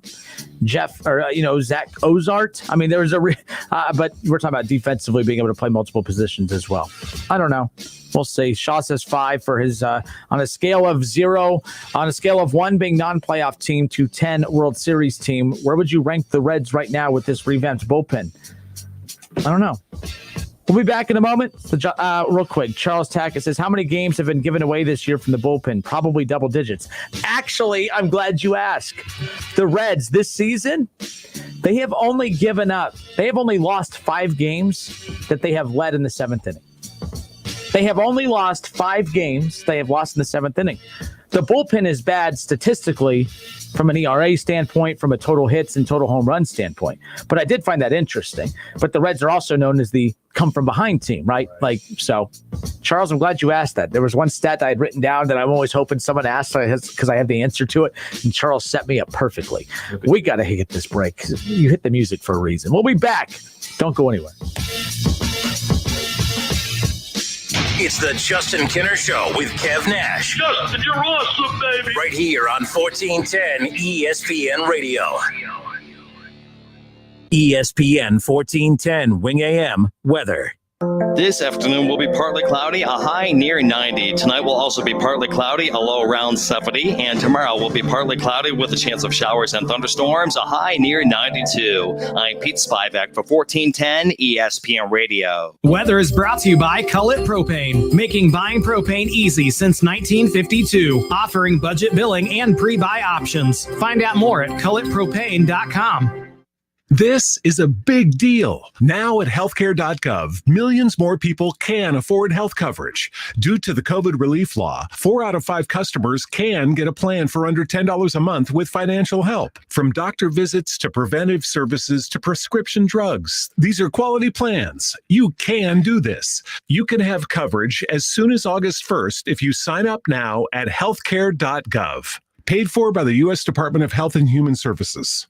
Attention Class A CDL drivers. Looking to be more than just a number? Yoel Transportation in Dayton is looking for drivers with at least 1.5 years experience. Yoel has open positions for no-tarp flatbed drivers and no-touch regional or local van drivers. Yoel is ELD compliant and offers 401k with match, medical, dental, vision, holiday pay, vacation, safety bonuses, and now has a rider policy. Call Rick or Joe at 937-294-5933 and ask about the $5,000 sign-on bonus today. The Montgomery County Clerk of Courts Help Center brings the courthouse to the community with its weekly outreach programs to local churches, libraries, and community centers. We help you navigate the legal system. Find a location near you at courthouse2u.com. Brought to you by Montgomery County Clerk of Courts Mike Foley. Greatness. It's not born of coincidence. It's not a product of luck. It's forged through dedication, drills, and the acquisition of new skills. Wanting won't get you there, but sweat equity just might. Timothy's Bar and Grill on Brown Street wants to wish the Dayton Flyers Reds care the best of luck in their journey through the basketball tournament. Wear red, be loud, go Flyers! Do you have an old sports program, baseball, photo, ticket, or game-used equipment just collecting dust? Sports Investments wants to buy your sports memorabilia. They're also interested in old sports cards and also buying political, aviation, and entertainment items. Bring your collectibles to Sports Investments and get a fair value on the spot. If you decide to sell, they'll pay you immediately. Sports Investments is the largest buyer of memorabilia and cards in the area since 1993. Sports Investments also feature the best selection of autographed memorabilia, sports cards, and other collectible items for sale, including all your favorites like Tiger Woods, LeBron James, Joey Votto, the Bengals, the Browns, the Big Red Machine, UC, XU, UK, NKU, UD, Louisville, Notre Dame, and Ohio State, just to name a few. You'll enjoy the experience of dealing with the Walter family. Call them at 513-891-5000. Email Adam at sportsinvestments.com or visit them on Montgomery Road, right off I-275, just 40 minutes from WING. Save big money on your next project with 11% off everything at Menards. Senco has the tools you need to get your project done right. In stock now. Check out the Duraspin cording screwdriver. It makes it quicker and easier to fasten decking, flooring, and drywall. All Senco tools are 11% off. Get 11% off everything at Menards. Good through July 31st. Savings are mail and rebate. Some exclusions apply. See store for details. Save big money at Menards. The real estate market is always tough, but this market, it's unlike anything we've ever seen. When the average home stays on the market just 24 days and houses routinely go for more than the listing price, who you work with matters. Realtors have the expertise, local knowledge, and personal touch to give you a competitive advantage throughout the entire home buying process. And that's something an ordinary agent could never do. So make sure your agent is a realtor. Realtors are members of the National Association of Realtors. That's who we are. Gonna miss you around here, Iris. Olivia's best optometry technician is going back to school. Did we get that new frame? Her eye is already twitching about finding a replacement. Ugh, this can't keep happening. We're gonna have to cancel appointments. Indeed can help her hire great people fast. I need Indeed. Indeed you do. Screen for quality candidates with the skills your role needs with Indeed assessments. Visit Indeed.com/credit and get $75 towards your first sponsored job. Terms and conditions apply. Don't wait to get a new job. Express Employment Professionals is hiring for more than 35,000 jobs. Find your local Express office at expresspros.com or on the Express Jobs app. There are many ways to catch the Justin Kinner Show with Kev Nash on 1410 ESPN Radio, weekdays from 3 to 6 p.m. You can catch it live right here on 1410 Wing AM, or you can stream the show at wingam.com. But now we have another way that you can take in the show. You can now watch the Justin Kinner Show with Kev Nash live on ESPN Dayton's Facebook page. Listen, stream, watch. It's the Justin Kinner Show with Kev Nash, weekdays from 3 to 6 p.m. on 1410 ESPN Radio. On Twitter, make sure to give us a follow. Search 1410 Kinner for Justin Kinner on Twitter. That's 1410 KINNER and ESPN Dayton for the station Twitter handle.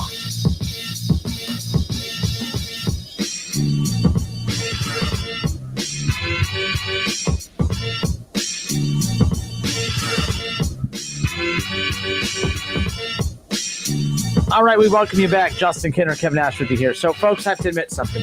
Remember, I always say Schlemmer, when him and I did the show together, Schlemmer was always notorious for saying, you know, when people would try to counter his takes with stats, Schlemmer would close out every argument with, even if the stats would counter his argument, he would crack me up, because no matter, even if he was wrong and someone came at him with stats to prove he's wrong, he would say, yeah, well, anyone can make numbers sing and dance. And I loved it. I've never seen an individual, and again, I'm not saying he was wrong a lot, but I've never seen an individual be wrong and be so confident that the stats that told him he was wrong told the stats that they're wrong. Like, I've never seen anything like it before. Confidence is key, and Schlemmer has always had that confidence.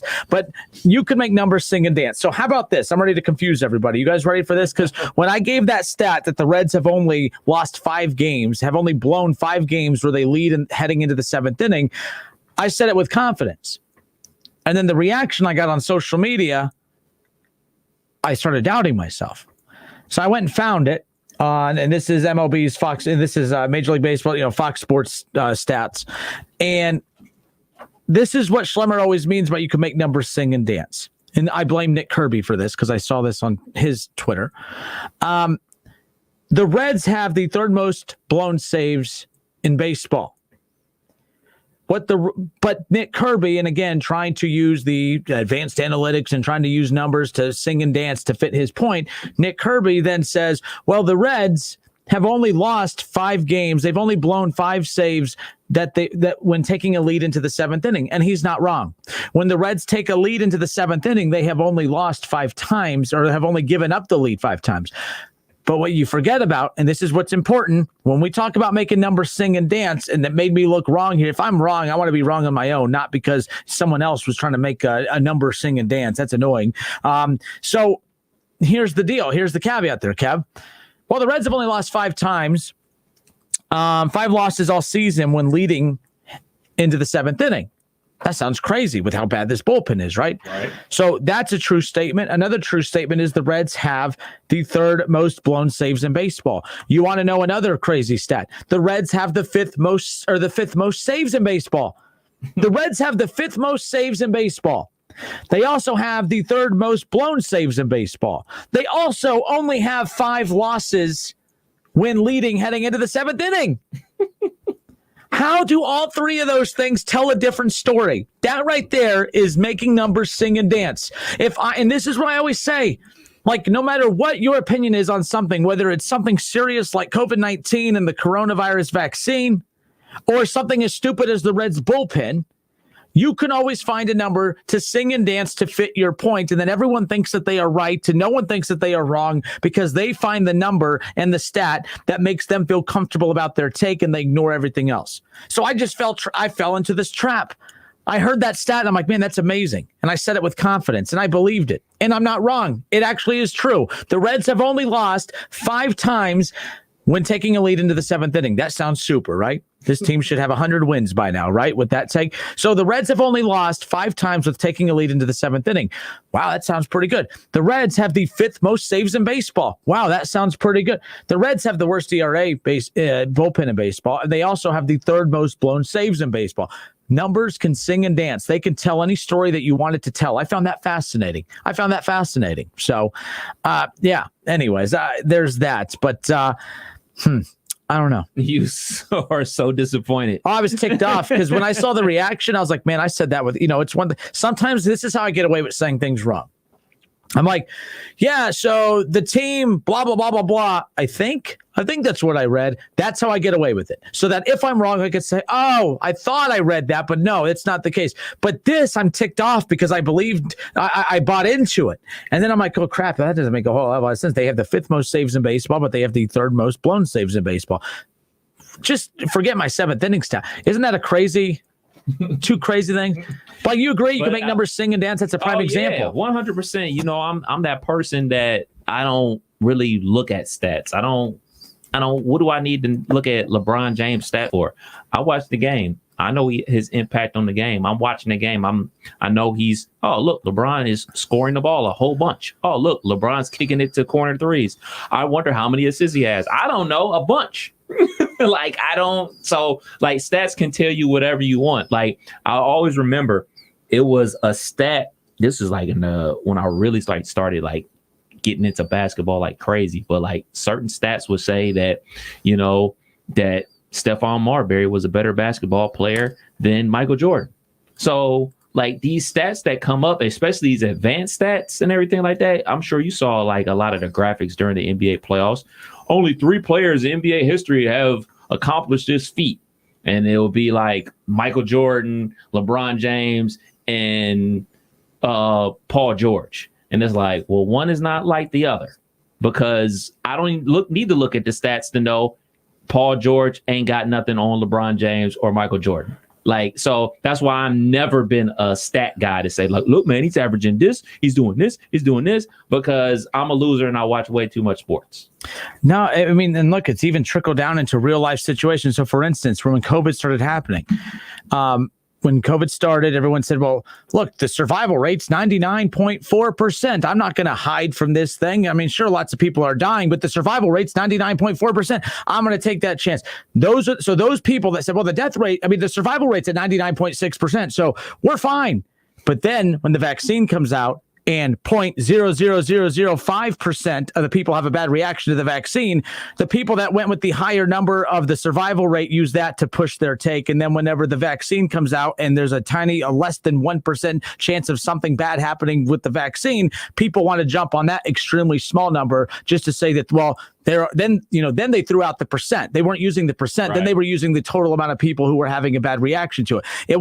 People didn't care about the total number of those impacted by COVID. They used the 99 point whatever survival rate, right? Now with the vaccine, they're not using the percentage of the success of the vaccine. They're trying to use total numbers of people who have had a bad reaction to the vaccine. That's what we do. We make numbers sing and dance, and that's what we're doing with the Reds bullpen. And how about that? Justin Kinner just found a way to use COVID-19, the debate of COVID-19's vaccine, to compare it to the Reds bullpen, and both pretty ugly. Both aren't good. That's pretty impressive, Justin. I mean, I didn't even mean to go there.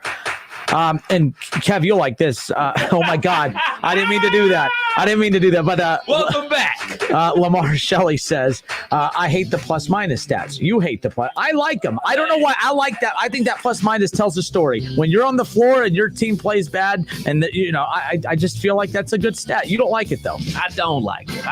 Lamar, why don't you like it? Type that in while Kev's explaining why he doesn't. I don't like it because there's certain situations where who am I thinking about? This player X comes in for 5 minutes, and let's just say Dame Lillard is on one of those tears where he's dropping 55 points. You're not helping the situation. Dame is doing the work. He's the one pulling logo threes. You're not the one helping the situation. Do you really think people are using plus minus to make for a debate about Brian Scalabrine? No, they're using it for the star players. They do. I remember when plus minus started. And I used to like it because plus minus has been around for a while, a lot longer than people realize. But it was when I believe the first time I read a stat about plus minus was when Austin Carr, when he played with the Utah Jazz back. Austin Carr, yeah. Yeah, man. No kidding. Back. Not Austin Carr. I'm sorry. I was going to say, how old are you, Benjamin Button? Antoine Carr. It was the series versus the Bulls in the last dance, the last championship the Bulls won. And Antoine Carr was in the game, and his plus minus was through the roof, and so was Karl Malone's. And they figured out a way that, like, all right, Antoine Carr can hit a 15-foot jumper, so he clears a lot of space on the block for Karl Malone. So his plus minus was through the roof and everything like that while he was on the court. So he obviously freed up space for Karl Malone. And I was just blown away by that. Like, man, you need to play him more. But as I watched the game, like, well, what do I need that plus minus stat for if I actually see the fact that he's at the top of the key and they're guarding Karl Malone one-on-one on the block? I need a plus minus for that? I'm watching the game. So it's plus minus for people that actually watch the game or people that just go to box scores and say, oh, man, his plus minus was great, man. He must have played a great game. Like, who's it serving, I guess? So I think it depends on how you use the plus minus. I'm not a big fan of using the plus minus for role players or what have you, but that argument right there makes sense. Even if I like using it with star players, like if Kevin Durant, like I saw the plus minus for Kevin Durant when Team USA lost the other day, which, by the way, anti-NBA folks. I mean, you want to talk? I mean, that's what I love. By the way, you know, the crowd of America. Oh yeah, go America! As they are tuning in to watch America's basketball team lose, and then like getting super excited about it. Like they're the ones preaching the importance of being American, and then literally getting so excited about Team USA losing because they can't stand in the NBA. I mean, it's unbelievable. I did see a funny meme the other day that said Megan Rapinoe and one or something like that. I thought that was funny. I thought that was pretty good. So the plus minus thing, I do like the plus minus for like in basketball. If I want to try to decipher what group of five on the floor I like. Like, okay, when this group of five is, even though there's other stats to tell whether that works or not, I like the plus minus. I don't think you should make all decisions off that plus minus, but I do think it's a starting point of kind of looking into something. Man, Kevin Durant, if they're minus 17 with him on the floor, that's alarming. I'm not going to use that number as my only opinion, but I'm going to say, okay, there's something there I need to look into. But my rebuttal to that, if you're minus 17 with Kevin Durant on the floor, you're really taking Kevin Durant off the floor? I mean, but if taking him off and whoever comes in is +4, then you're damn skippy. Yeah, right.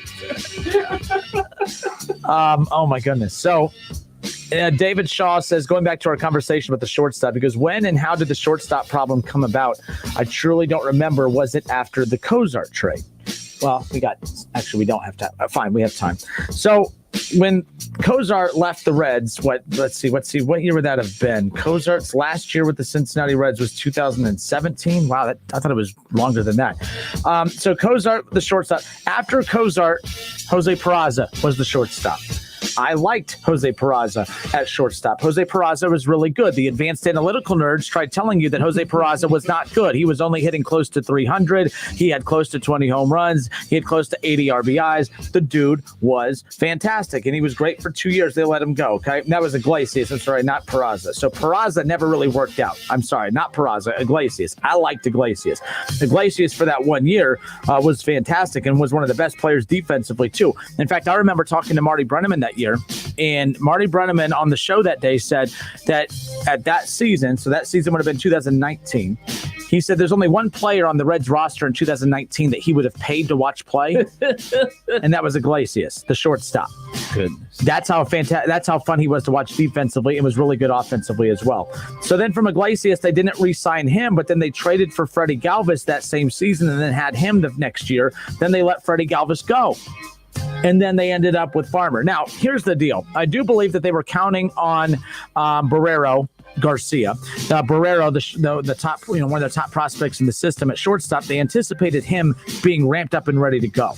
And he showed last year he wasn't ready for the big leagues, and I think his development has gone slower than they anticipated, which is why they were doing cheaper deals for guys like Iglesias and for guys like Freddie Galvis. They headed into this season thinking, man, if we could just get through 2021 with Eugenio Suarez at shortstop, which, by the way, Suarez last played shortstop for the Reds back in 2015, wasn't bad that year. Now all of a sudden he's bad. It's so strange to me. But anyways, With that being said, it's like they were trying to use this year to buy time so they can call Barrero up at a certain point. So that's why I also don't believe that they are going to trade for Story or anybody at that position, because I think that they have invested so much money and resources into developing Barrero that the only way you don't start Barrero next year is if you use him in a trade for Trevor Story or something along those lines.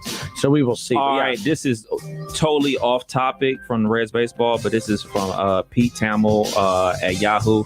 Number one recruit Quentin Ewers tells Yahoo Sports he's leaning towards skipping his senior year of high school and attending Ohio State. Ewers could then sign an NIL deal worth near 7 figures. Oh. Why this have to come at 5:56? My hot take has been that Quinn Ewers will not play for Ohio State. Dude, that's some serious dough. And like I said, if he makes 7 figures, as not even on the team yet, because he can't have a scholarship, he would basically enroll as a student, and just to do it, just to get that money. Yeah, good for you. Do it now. CJ Stroud, let's say he's named the starting quarterback for the Buckeyes, and he doesn't make 7 figures. Now, does that play a role on the pressure of who you start? Right? Like, not next season, because Ewers won't be eligible to play, but I'm just saying if Ewers does that and gets his 7 figures, and he's not even on the team yet. I mean, hell, even Alabama's quarterback 7 figures. He hasn't even made a start for Alabama yet. Byers and I talked about this yesterday, but my big thing is that's going to matter. And that's why I said Quinn Ewers will not play for Ohio State, because if he's not the starter in year one, if CJ Stroud leads the Buckeyes to an undefeated season, if at the very least they lose in the college football playoff semis or lose in the national title game, you're not going to move on. I mean, that means CJ Stroud had to play at a very high level. Right. You don't just move on. I mean, I don't care if Ewers is really, really good. If your quarterback plays at such a high level, you don't just move him to move him. If the team chemistry is there and he has a good rapport with those receivers, you don't risk moving on to Quinn Ewers, even if he is a tad better. I think that's what happened in Georgia. I think we know that Justin Fields was better than, I always forget his name. Was it Fromm? Not Fromm. Yeah, Fromm. So we knew he was better than Fromm, but Fromm had just led the Georgia Bulldogs to the playoffs. They were in the national championship game. They played really well. He had good chemistry with them. Blown coverage away from winning it. Yeah. Was Fields better than him? Yes. Was it still worth the risk of taking Fromm out of an established situation and rapport with his team to put him in? That's what the Buckeyes might be in that position a year from now. Quinn Ewers is probably better than CJ Stroud, but if Stroud goes undefeated, wins a Big Ten championship, and loses by a field goal in the semifinals or the national championship, or heaven forbid win it all, then what? Do you have that chemistry established with your team already? You don't just pluck him out and put Ewers in because he's better. But if he's making 7 figures and CJ Stroud's making, who is he making 7 figures from? Because if he's making 7 figures from the right booster, then we have room to. Or is this a situation at Ohio State that is, man, we got to find a way to keep him here. We got to motivate him to stay here. Ewers he'll accept being a backup if he's making 7 figures. I didn't think that was going to be possible to be a backup making that much money. But if he finds a way to do it, then he'll stay. But I also have a hard time believing that wouldn't create a weird dynamic between him and CJ Stroud or Jack Miller or McCord or whoever the starting quarterback is. I love this story, and we're out of time. Reds baseball tonight. The new additions. The Cincinnati Reds, they will have the 2 of their 3 new additions tonight in Chicago. All right. So the 2 additions they got from the New York Yankees, Luis Sessa and Justin Wilson, both are at Wrigley. Both will be available for the Reds tonight. Givens will be in Chicago tonight, but he will not be eligible. I believe he'll be active and ready to go for tomorrow afternoon's game. Man, it's so much college football news breaking right now. What now? What? Just tell me. I'm already in trouble anyways. We're already past the 6 o'clock. The Big 12 has sent a cease and desist letter to ESPN. The letter demands ESPN to end all actions that may harm the conference and its members. Basically saying that ESPN has contracts with the SEC, which is forcing Texas and Oklahoma to leave the conference. So Big 12 has sent a cease and desist letter to ESPN. This is getting crazy out here, dog. Hold up. I don't care. We're already past the time. I'm already in trouble. Breaking news. The Big 12 has sent a cease and desist letter to ESPN. The letter demands ESPN in all actions that may harm the conference and its members. So what does that mean? I don't know what it means, but we're in English, please. Yeah, right. Like, I mean, man, dude, this is getting ugly. This is getting ugly. They're trying to save their conference, and I don't knock them for that. We didn't even get to that today. We didn't even. I teased get into it tomorrow. I teased Simone Biles, and we didn't even get to that yet. We didn't even get to the conference. I mean, the SEC with Texas, and you were gone for that. I couldn't wait to talk to you about that. Maybe we should move to 5 hours because weren't you just saying you don't have enough to do during the day? All right, folks, I'm going to be in trouble. My bosses are going to kill me. I'm going to break super late. I love all y'all. Thank y'all for listening. We'll do this again on Friday. No show tomorrow due to Reds baseball, but I predict 2 more wins for the Reds before we crack the airwaves next. So until then, this has been the Justin Kinner Show with Kev Nash. Welcome back. Presented by Orion Sports Medicine. Take care. It's the Justin Kinner Show with Kev Nash, presented by Orion Sports Medicine. Credit Karma Money is a brand new checking